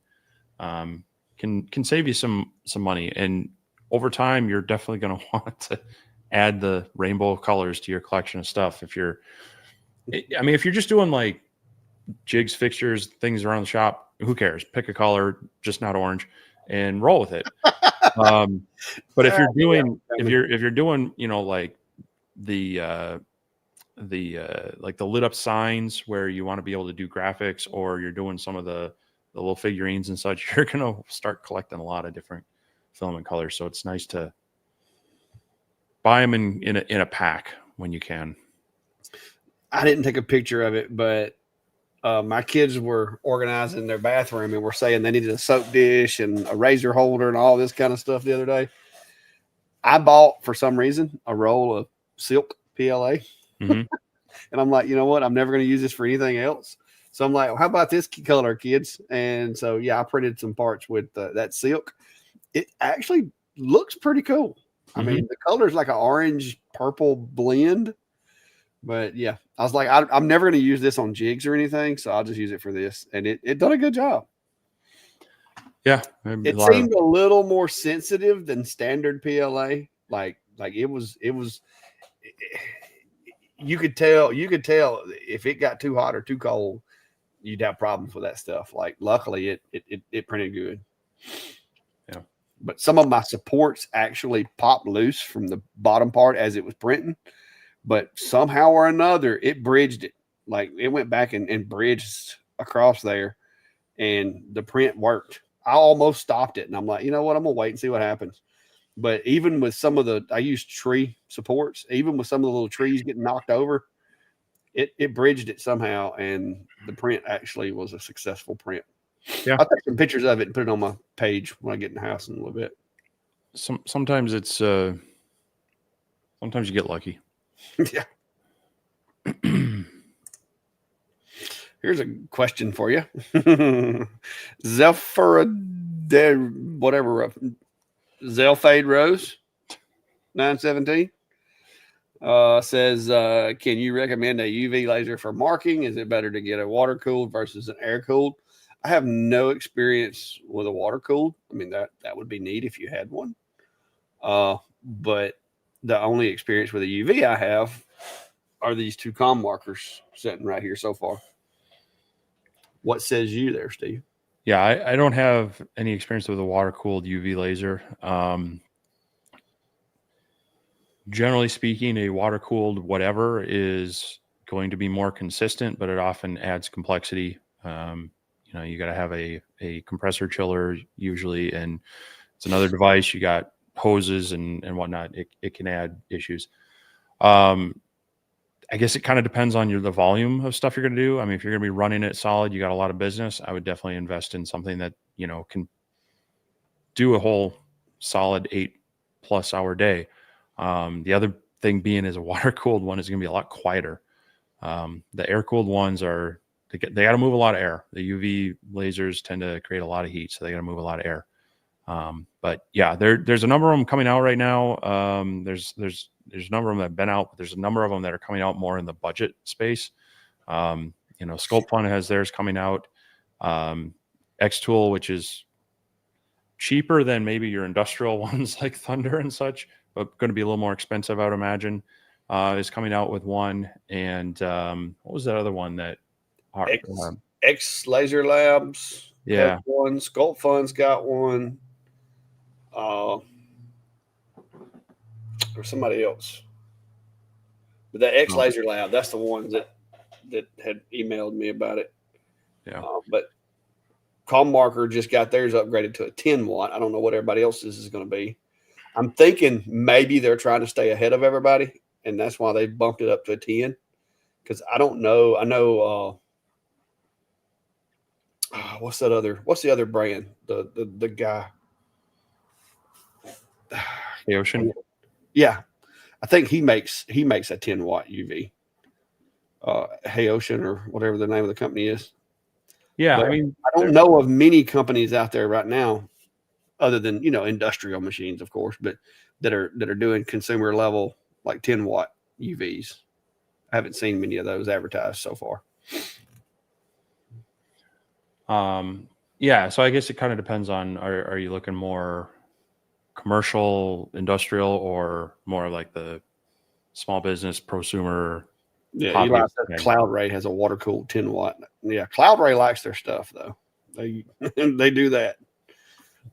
I looked at a couple of Cloud. I was looking at getting me a CO2 Galvo because that's the one machine that I feel like if I could get my hands on a CO2 Galvo, tumblers would no longer be like that would be the ultimate machine for tumblers. But I haven't got my hands on one yet. I've actually been tempted to take this Monport 30 watt Mopa that I've got and change the source out in it, but I don't know that it's that simple to convert one over to a CO2. I've never done it. So Anyway, I've actually caught up on the comments. I think I'm close to the end. Because I'm seeing Silk comments. Yeah. So if we missed your question, go ahead and drop it in again. We'll try to catch back up on those. We try to get not too far behind. That means you sometimes jump over ahead. Yeah, you start racing through there. Yeah. But good time to remind people that we do have a Facebook group called the Laser Engraving Community. Kind of came out of this whole Sunday Night Live thing. So if you want to catch up with more of what the group is doing, you want to ask questions with photos or video, things like that, that's a good place to go. And there should be links in the description of each of our videos.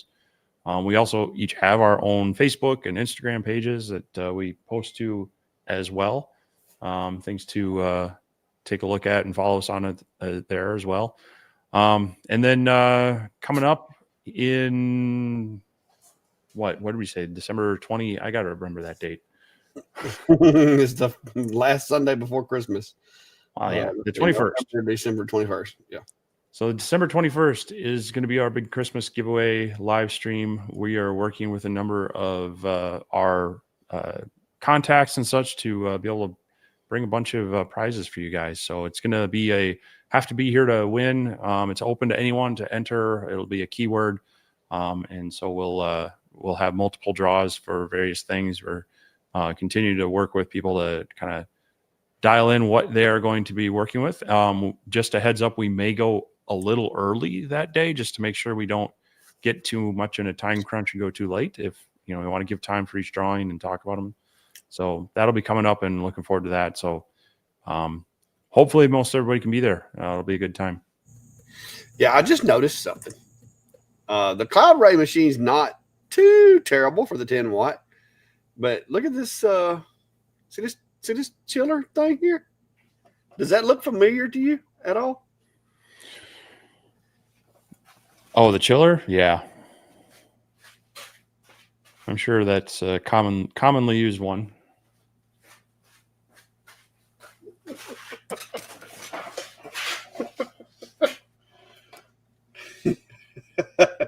It's got the same little cooling panels on the side, the handles. Like, this is it. This is the same little refrigerator thing. So, I mean, maybe we could have a water cooled one. add a little hoses.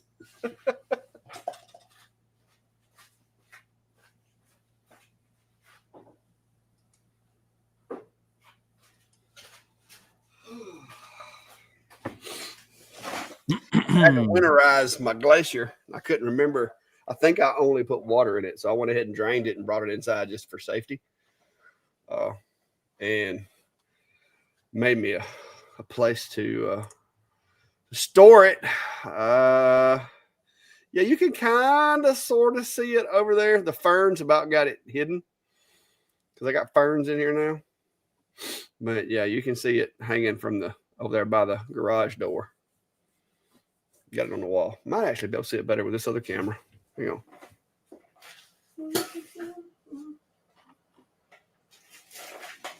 There you go, right there, right behind the fern. Yep. I ain't gonna lie though. After seeing those plants in here, I may need to add me a couple of plants. Add some greenery in here. Raduz is asking on the F2, how would the IR do with embossing metal? Obviously, deep ones would take a week, but like 0.5 to 1 millimeter. Problem with embossing, if you're trying to get the 3D look, you really need depth. to do it well. And I mean, even a 20 watt, you're talking hours to do that. Because you're looking at least 256 passes. Typically is what they set them up for. And someone had asked me in the comments of my video about doing the color marking on metal. And again, it is doable, but there's so many variables that you can't, it's difficult to control from one piece to the next. I mean, just the actual temperature your blank is at when it starts can have an effect on it. But then, you can run your test card on one piece of metal, and if the other one is a bit thicker, a bit larger, has better heat dissipation, whatever, it's going to change your results. So yeah, the angle of the beam hitting the material is a sharper angle. You're going to lose some of the light, thus lower some of the heat. And so the same setting in the middle of the work area may get a different color in the edge of the work area. It's marketing, in my opinion. Yeah, I mean it's doable, but repeatable is the tricky thing. And on these lower wattage ones, it's time. So, but yeah, I don't know that embossing metal with the 5 watt IR is it possible? Maybe, but yeah, it would take a very long time. Well, I'll put it to you this way: I did it with wood, using a piece of like just basswood. Mm-hmm. It still takes a while with the 15 watt blue laser. It still takes a little while. So yeah, I would think doing metal with that one. I don't think I would recommend it. I'm not saying you couldn't do it, but yeah, you'd have to go you just had to sit there and eat a lunch or barbecue some, maybe smoke a Boston Bud or something while you waited. I actually did that today. Did you? Yeah.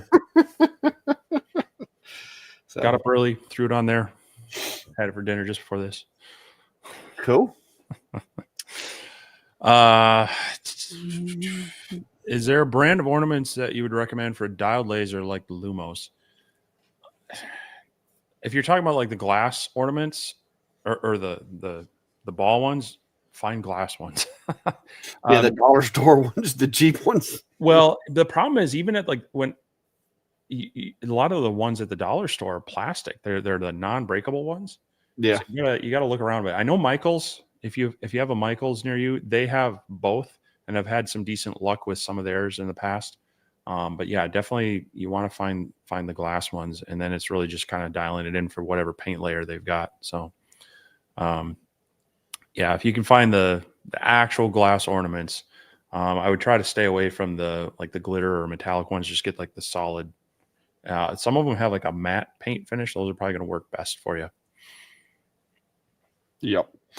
Greg's, I think I clicked the wrong one. Yeah, Greg's trying to say I've got a green thumb. That's Brandy's plants, by the way. I was trying to click this one. Kevin's asking, what PSI setting do you use with shop air? Steve, does the Master Force compressor work pretty well? Yeah, so I've got that hooked up to the Reno 45 down in the basement, and so I've got the regulator mounted on the back of the laser, and from there it's only another maybe 3 feet of tubing going into the head, because it goes into the laser at that point and goes through the cable chain and such. I'm running 5 to 7, I think, on that with the 45. I've tried bumping it up higher. Obviously much less does have an impact, but it doesn't take much. Now on my older laser, where I had the regulator further away, I had to run it higher. So your PSI at your regulator is just kind of a gauge. At that point, you're doing it by feel. You basically run some cut tests, adjust your regulator till you see where you're getting the best cut with the least amount of air. That's your setting for that one. Ballpark, I would say you're probably never going to be up over 15. I had to run 20 because I had a longer length, and I think inside the laser it went into, I think, a thicker hose than what I had. So that some of those factors will change what your PSI is. But make sure you have the moisture trap in there as close to the laser head as you can, and try to have your regulator as close to the head as well. It'll reduce some of those variables. Yeah, to me, I set up a cut and I adjust mine in the cut because that way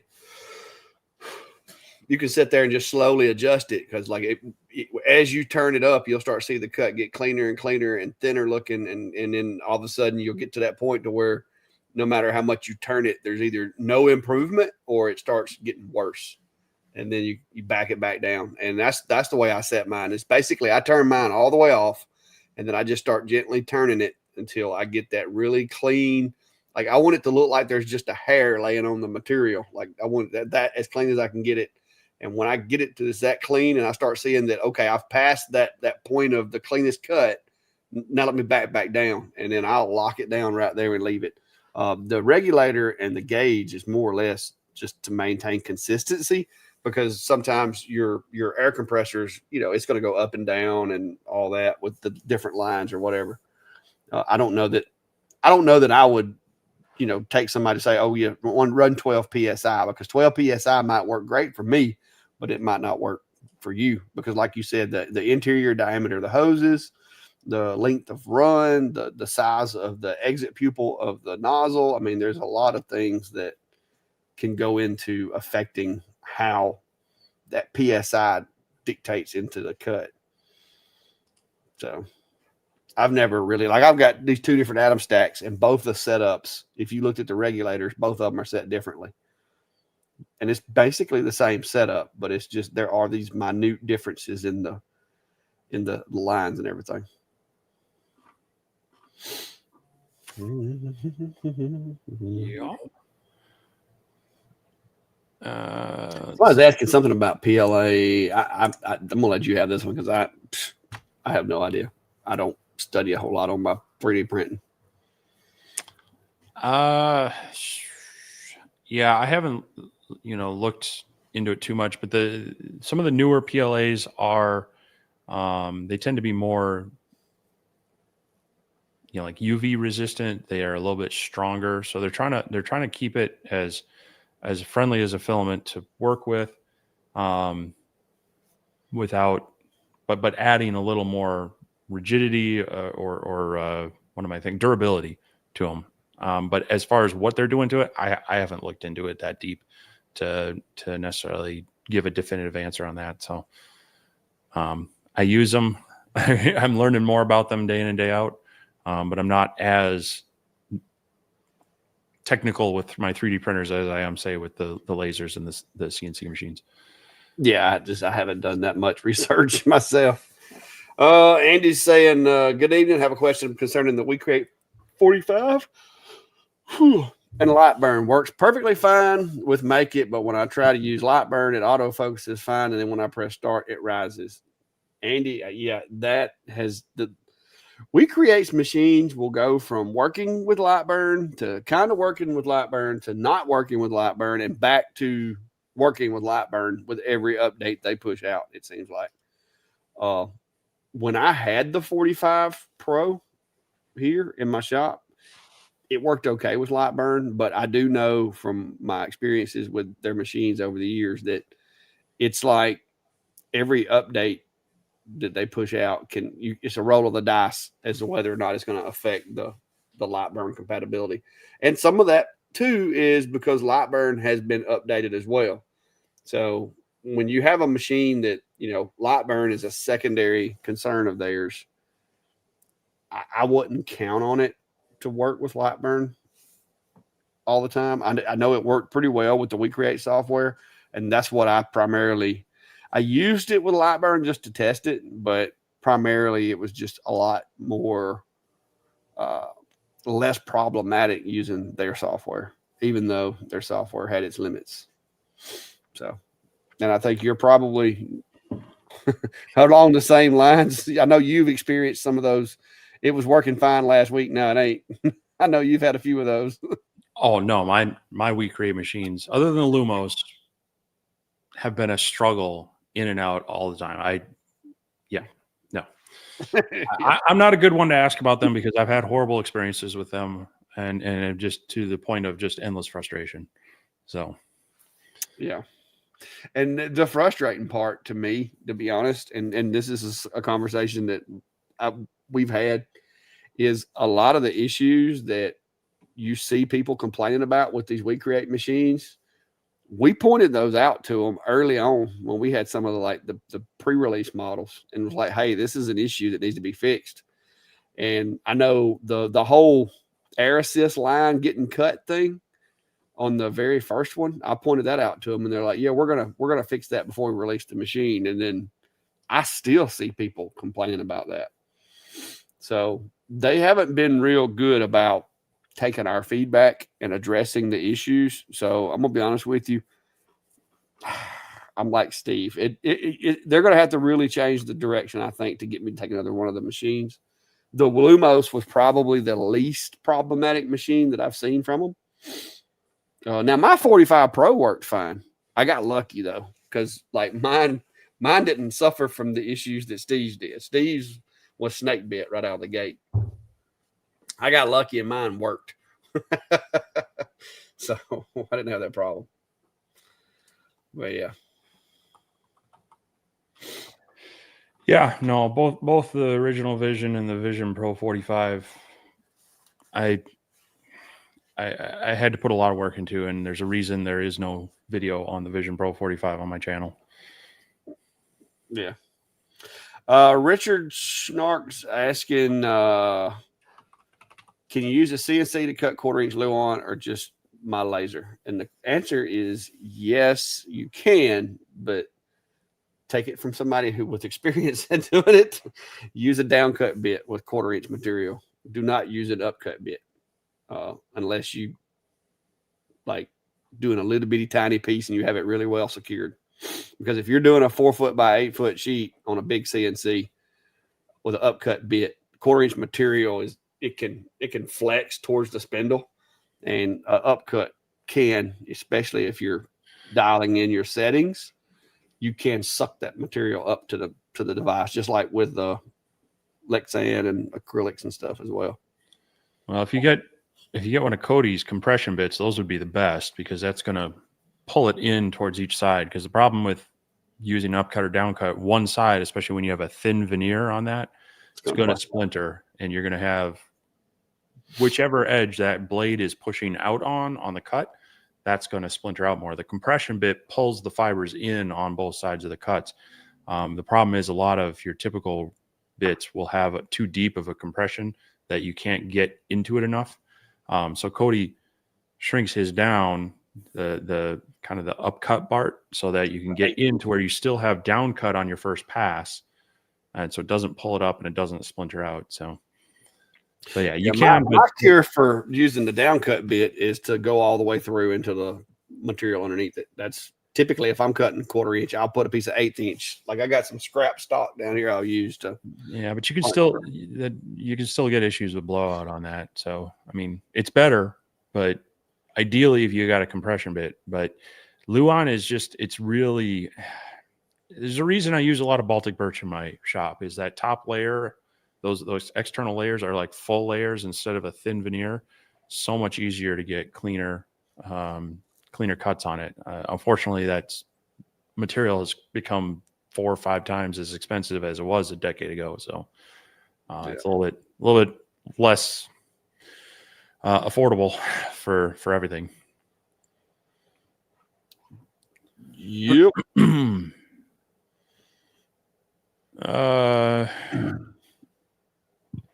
Let's see here. Thought I saw. Oh, Rick is asking, is there a spray-on adhesive that dries within a few minutes for applying things like glitter to 3D print? Trying to think. You got to be careful with. I mean, if you're fully coating it, that might work, but there are certain accelerants in spray paint and like CA accelerator, things like that have like acetone and such in them. They'll actually discolor the print. So you got to be careful with some of that stuff. I don't know. Did you just grab something? What do you got? Yeah, it's not terribly fast.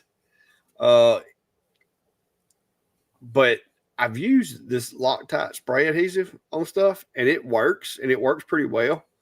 But I don't remember what the curing. What I was doing, I didn't really like have to sit and wait on it to cure. I just kind of slapped it together and went on about my business. So I don't know what the curing time is. That's what I was going to try to read and see what it says. 8 to 10 inches. Blah blah blah. Is that like a contact spray-on adhesive kind of thing? It says to allow it to dry 10 minutes, then join for porous surface. Like a contact. Yeah. Yeah. Yeah, that's the only spray stuff I've ever really used. So Mark Patterson's saying 3M spray adhesive works great. After it dries, seal it with a coat of shellac to keep the glitter from escaping. So, okay. Yeah. Well, there you go. I'll be honest, I don't use a lot of spray adhesives for things. I've had some cans of similar stuff like that contact stuff for doing like laminations and such, but it's a bit messy. As far as detailed work, I mean, it's meant for like spraying a larger area, and then it's more of a contact adhesive where you're going to spray both sides, and then when you join them, they grab almost instantly. So, yeah, I don't remember exactly what I got that for. I think it was an experiment that I was doing with something. Oh no, I don't. I remember it was those signs I did with that plastic for the school. That's what it was. Pretty sure that's what it was. I just sprayed it. Eek Blake is asking, wanting a food safe filament. If I'm understanding correctly, PLA and PETG are food safe. Do you guys know anything about this? Yeah, technically, PLA and PETG are good. Should be. PETG is better. I think that one's actually approved through the FDA, whereas PLA, because it is less resilient to heat, there's concerns about, if you're using it around hot foods and such, PLA would definitely be less of a choice for that. But I would go with PETG if you're going to be doing that. I mean, I'll be honest, I would stay away from it in general. But if you got to, and if you're going to do it, I would go with PETG.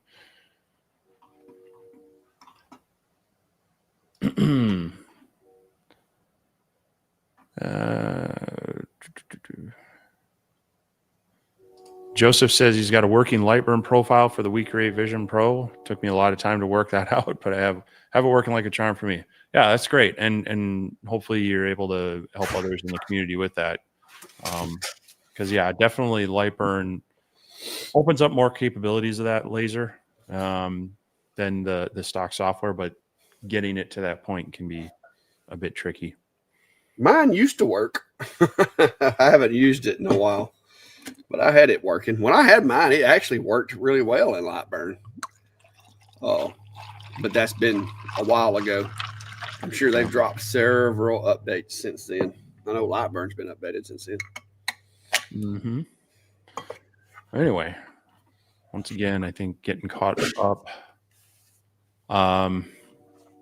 Getting close to the end of our 2 hours. So if you have a question, comment, or anything else, drop it in there. We have fun with these. We like this is kind of our whole, if you're new here, this is kind of what we do is we don't have a script. We don't have much of a plan other than some updates. We like to hang out and answer questions and talk about topics and things that the audience brings up and have a good back and forth. Here's one we missed. Mike Thompson, have either of you all used or any thoughts on the Elbows 4-chamber dryer that sits on top of the P1 bamboo lap printer? So I got the Sunlu one that came out. Well, they promoted it with a few channels, I think, in late spring, and then pre-orders it took a few months, but I got mine in of that. And I do like the fact that I can have the filament in there. I'll fire up the dryer and let it run for a bit before I print. But I believe the one you're talking about has individual controls and maybe individual chambers for the 4 different filaments. So it's a little more advanced. I haven't looked too closely at it, but I think I've seen it. And so definitely, and that's one thing I've thought about is that sometimes I'll have PLA and PETG in there, and there's not a huge difference. It's not really going to harm either one running at the settings for the other, but It is nice when you can kind of individually do that, and anything that the container will do to more seal it against your normal air. You know, most households are running 40 to 50%, hopefully, and not too much higher, but even that can be too much humidity for some filaments. Yeah. So I don't know.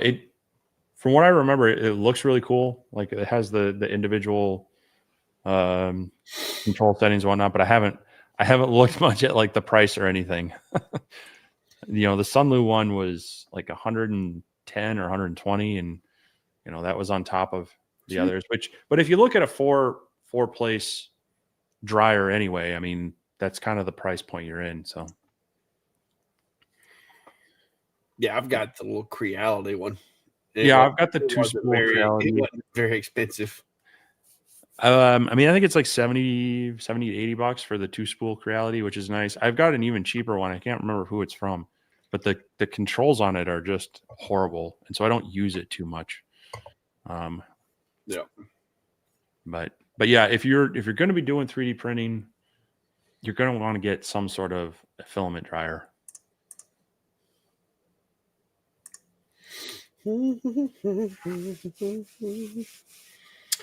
Yep, looks like the comments or questions have died down, but yeah.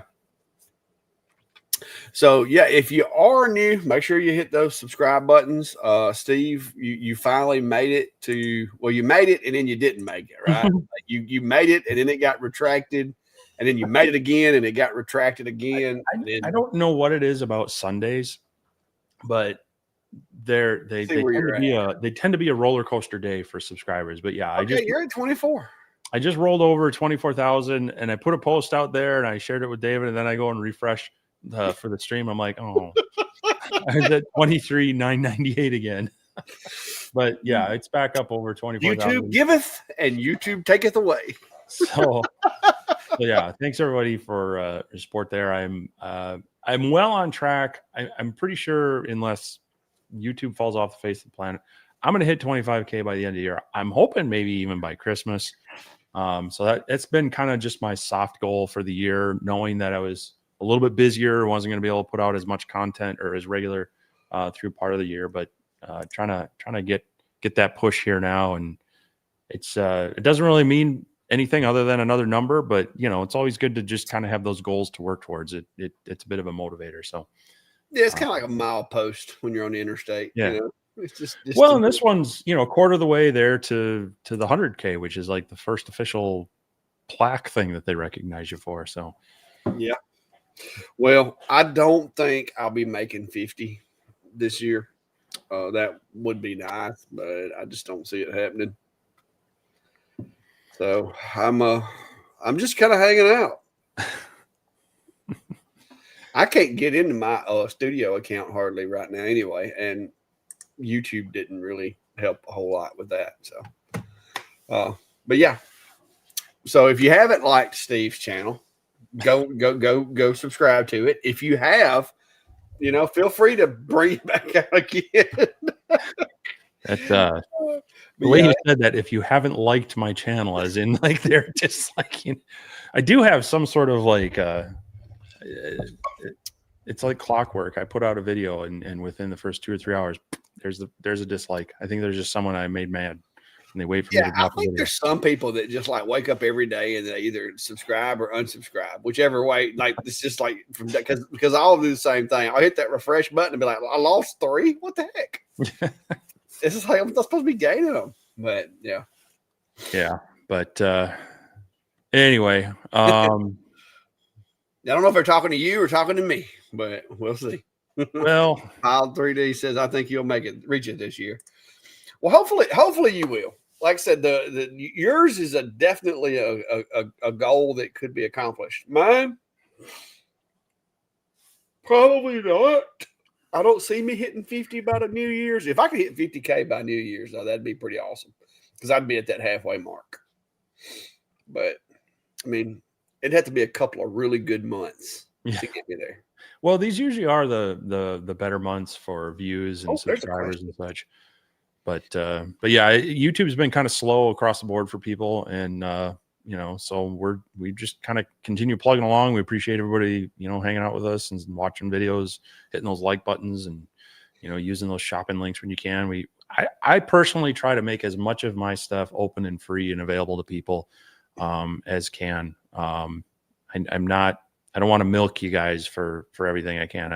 I want to get information out there, and the fact that I can get a little bit something back through YouTube ads and affiliate links, that's, that helps me out. Yeah. But I'm still retirement's a long way out for me, unfortunately. So, I don't have to 100% depend on this. It definitely helps. I just got the renewal bill for car insurance, and having 2.5 teenage to young 20 male drivers on there.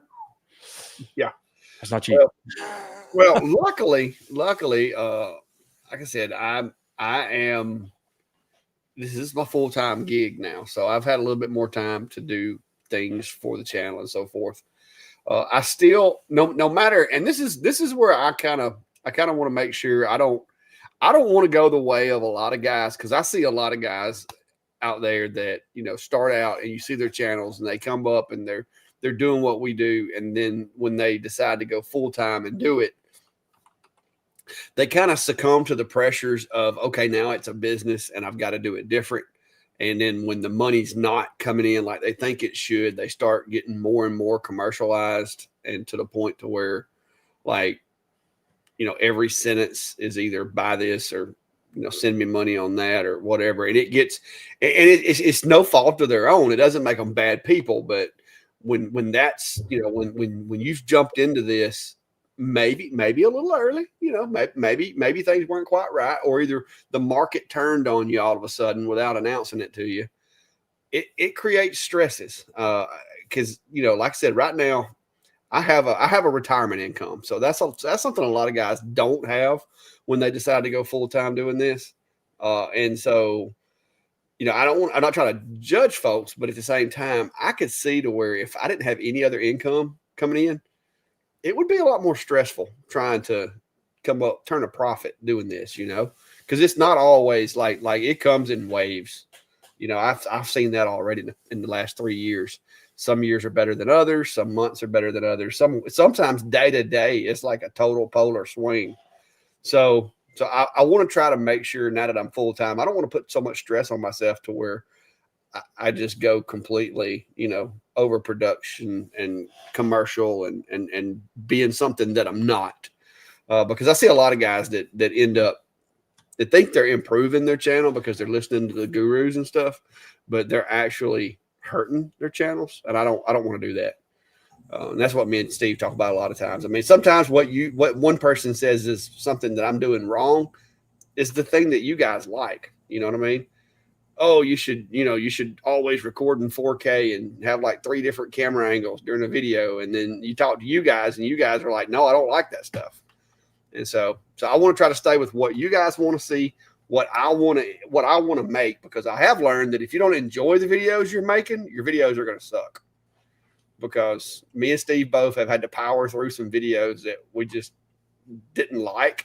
And it always, you can see it in the video. Like, you guys are like, yeah, you didn't like that one, did you?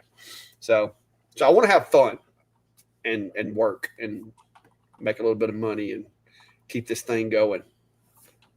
Because I'm going to be honest with you, it's like 40 something degrees outside. And the fact that it's down to 70 in here now, but the fact that I actually have somewhat climate control in here is a far cry from when I first started.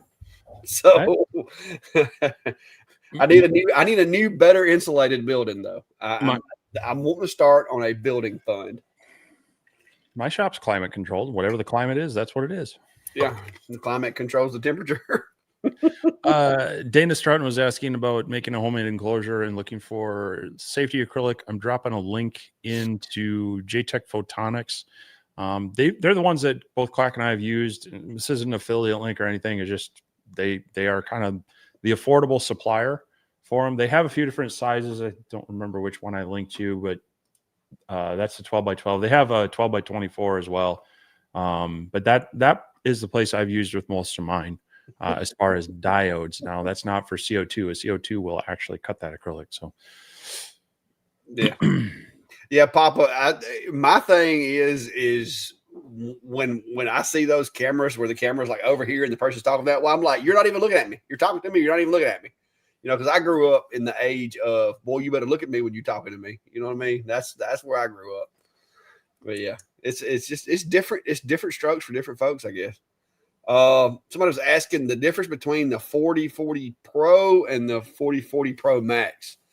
The biggest difference is the gantry and the Z axis is a lot beefier on the Pro Max. I think you can actually, if you have the 4040 Pro, you can buy the upgraded gantry and the upgraded Yeah. Z. Yeah. Well, and also the Pro Max comes with the 710 watt, Yeah, basically a trim router spindle, but it's much nicer spindle. So chances are, if you're serious about it and you're looking at those machines, unless money's absolutely that tight, I would probably jump at the Pro Max. Just you're going to want those anyway. It's going to allow you to drive at better speeds. You're going to be able to work with bigger, most quarter-inch bits are going to work well for you as well. So, yeah. If you can muster it, if you got the wiggle room in the budget, definitely, given the choice between the two, go with the Pro Max. It's better to be too sturdier than you need than to not be sturdy enough. Because even if yep. you're planning on doing like you, even if you're sitting there going, well, I'm never going to use, I'm never going to be cutting half-inch oak. Sure as you don't get it, you'll be cutting half-inch oak. So if you can swing it in the budget, I would recommend go ahead and getting the Pro Max. Thomas Russell is saying, planning to get a CNC or 3D printer within the next 6 months. My main concern is not being able to use the software effectively. Any recommendations on which to use or stay away from? It depends on what you're looking at. So there's the 3D modeling software that could be used by either one, or there's like more of the control software. If you're looking at a 3D printer and you're a beginner to it, both of us really recommend the Bamboo Labs line. There are some caveats to them as far as more, if you're wanting to not be connected to the internet the whole time, or you want to tinker and play, they kind of lock theirs down a lot more. But if you stick with their studio software and you don't mind having it be, cloud connected and whatnot, it makes it very simple and easy to kind of get started and have successes. Now, as far as the CNC router, that is a little bit more of a Wild West circus out there as far as what's going to work for you. There's a couple different things you have. You have your CAD software that's going to be developing files and, so taking a drawing or drawing your own stuff. And then there's the CAM software, which actually sets up those files to cut on the machine, which then will create, generally it's G code that goes to the machine. There are some kind of all-in-one-ish kind of things. Fusion is one that'll let you design and export to the machine. Whereas some of the others are you got to do one and one and one and the other. I personally, with the CNC machine, have used Vectric VCarve for a long time. It is an upfront cost to purchase it, but it is kind of mainstream for CNCs. It's a lot like getting Lightburn for lasers, and the fact that there's a lot of options, there's a lot of tools, but there's also a lot of videos and a lot of support out there for it. The real easy way to get into CNCs would be easel, and I've done a video on that with using the 4040. I'm actually working on one for the Cubico. It will get you started. It will hold your hand, but again, it is kind of limited in some of its features and such. Carveco is another really good one. It's kind of bridges between the two, but both Carveco and easel are subscription based, so you're going to kind of pay monthly or annually and such on it. As far as control software, though, if you're getting more of the hobby grade GRBL type devices like the 4040 Pro Max, the Masuder, the Atom Stack machine, and whatnot, there are some free softwares out there. The one that Clack and I like the most is the G-Sender from CNC Labs. That works very well if you're into a more of a higher end machine. Some of them, like the Onefinity, comes with its own controller and software to run it. Others you have to get like Mach 3, Mach 4, Linux CNC, things like that. So there's a lot of things out there. that you just kind of have to pick what your design software is first, and then you can kind of see what the machine control software is going to work with the actual machine you get. Yeah, if you're brand new to CNC and you've never touched one before, Easel's monthly subscription's not a bad way to start because it's low point of entry as far as the money, and it does kind of hold your hand and walk you through the process. And then that's what I did. I started with Easel, and like it does a lot of hand holding as far as bits and feeds and all the different things. And then I graduated up into Vectric. And with my Shapoko, I can use their software, but I had already learned Vectric when I got my Shapoko, and so I've just kind of stuck with Vectric throughout. I do use Carbide 3D software to run the machine, but it's because their software is fairly intuitive. It has all the things that I need, and it's built to operate with the bit setter and everything straight out of the box, no guesswork.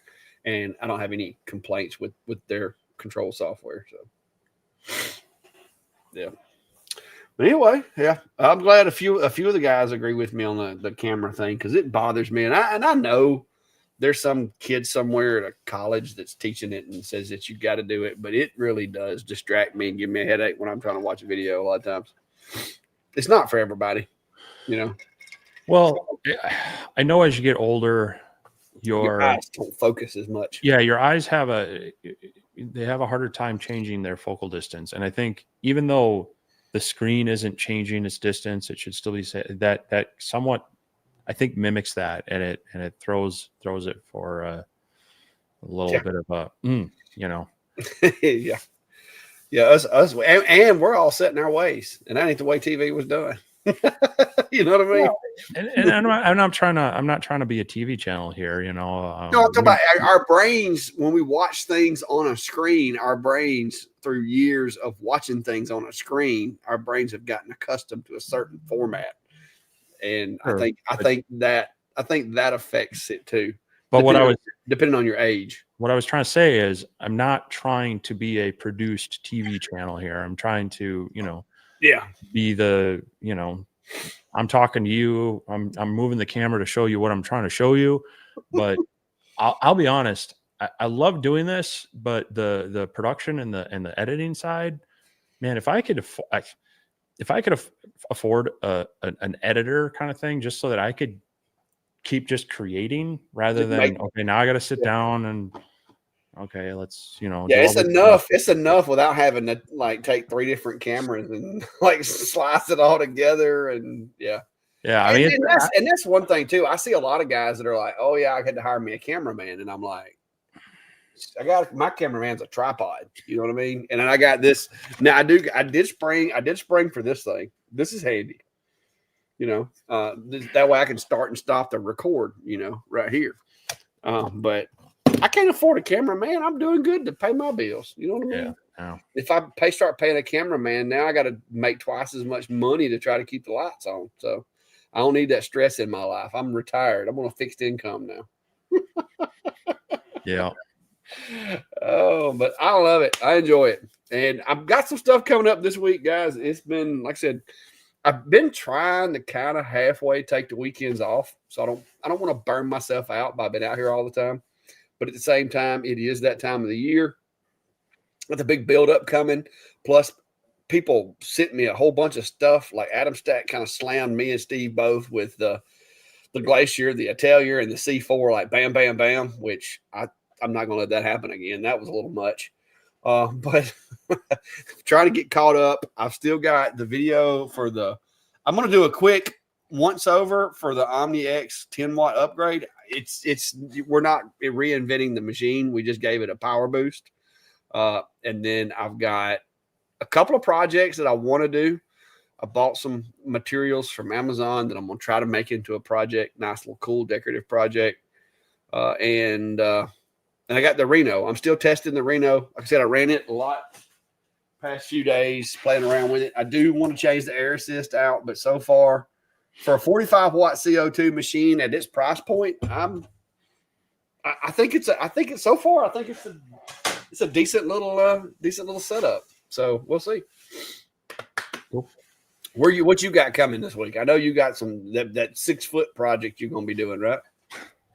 Yeah, I'm trying to finish up kind of my initial video on the X-Tool P3. I've been doing some aviation related projects through my review to kind of keep it interesting for me and break it up. And that's one thing that I've found I've had to do recently is that, you know, when you're looking at machines and you kind of just end up running the same test over and over to do things, it's like I'm getting bored. So I want to try to mix it up with. I'm trying to mix my machine kind of review type things in with more project kind of stuff to be maybe hopefully a little more appealing to stuff. But yeah, I've got that going, and I'm trying to finish a couple of other larger projects with this 20-watt IR module on the Sculpt Fun. I really need to get that out and done to kind of move that on.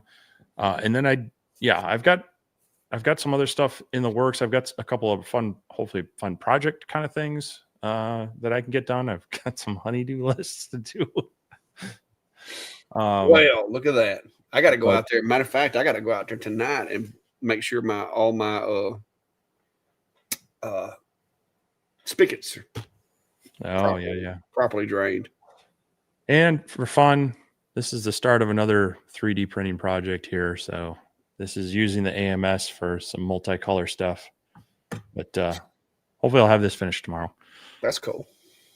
Yeah, I was going to see how many of these I could print out and start just hanging them with some fishing line from the ceiling grid in my office and see how long it takes facilities to say, okay, you need to stop that. Anyway. All right. Yeah, see there? Yeah, I've been doing chores, guys. Laundry, making up beds, dishes. Well, the robot does the sweeping and vacuuming, and the robot cuts most of the grass. But there's the other things around the house. Trash doesn't just walk itself outside. Although I did find that they're coming out with a robot that might be able to do those things for me. So I'm going to be keeping my eye out for that. I've heard there may be some coming. So I would really like one. So if anybody's watching and wants to send me one of those like little assistant robots that like can help you take the trash out and stuff, we might need to talk. I'm thinking you're going to have to start changing your theme music to the Jetsons. Hey, anything makes my job better for me. I could have used some lifting assistance today. So a little assistant to hold the ladder for me while I was hanging the laser up. I mean, I've got work for it. So, Mark, this file's out on Maker World through Bamboo. So I can't remember the exact name of it, but I'll probably post a photo of this on my Facebook thing, and I'll link the file there tomorrow. So, anyway, right. Well, we've gone over a good 17, 18 minutes. So, yes, sir. Well, y'all have a good one. Appreciate you guys, and thanks for coming and hanging out with us. And we will we'll see y'all again next Sunday, if not before then. Next Sunday, yeah. See y'all later.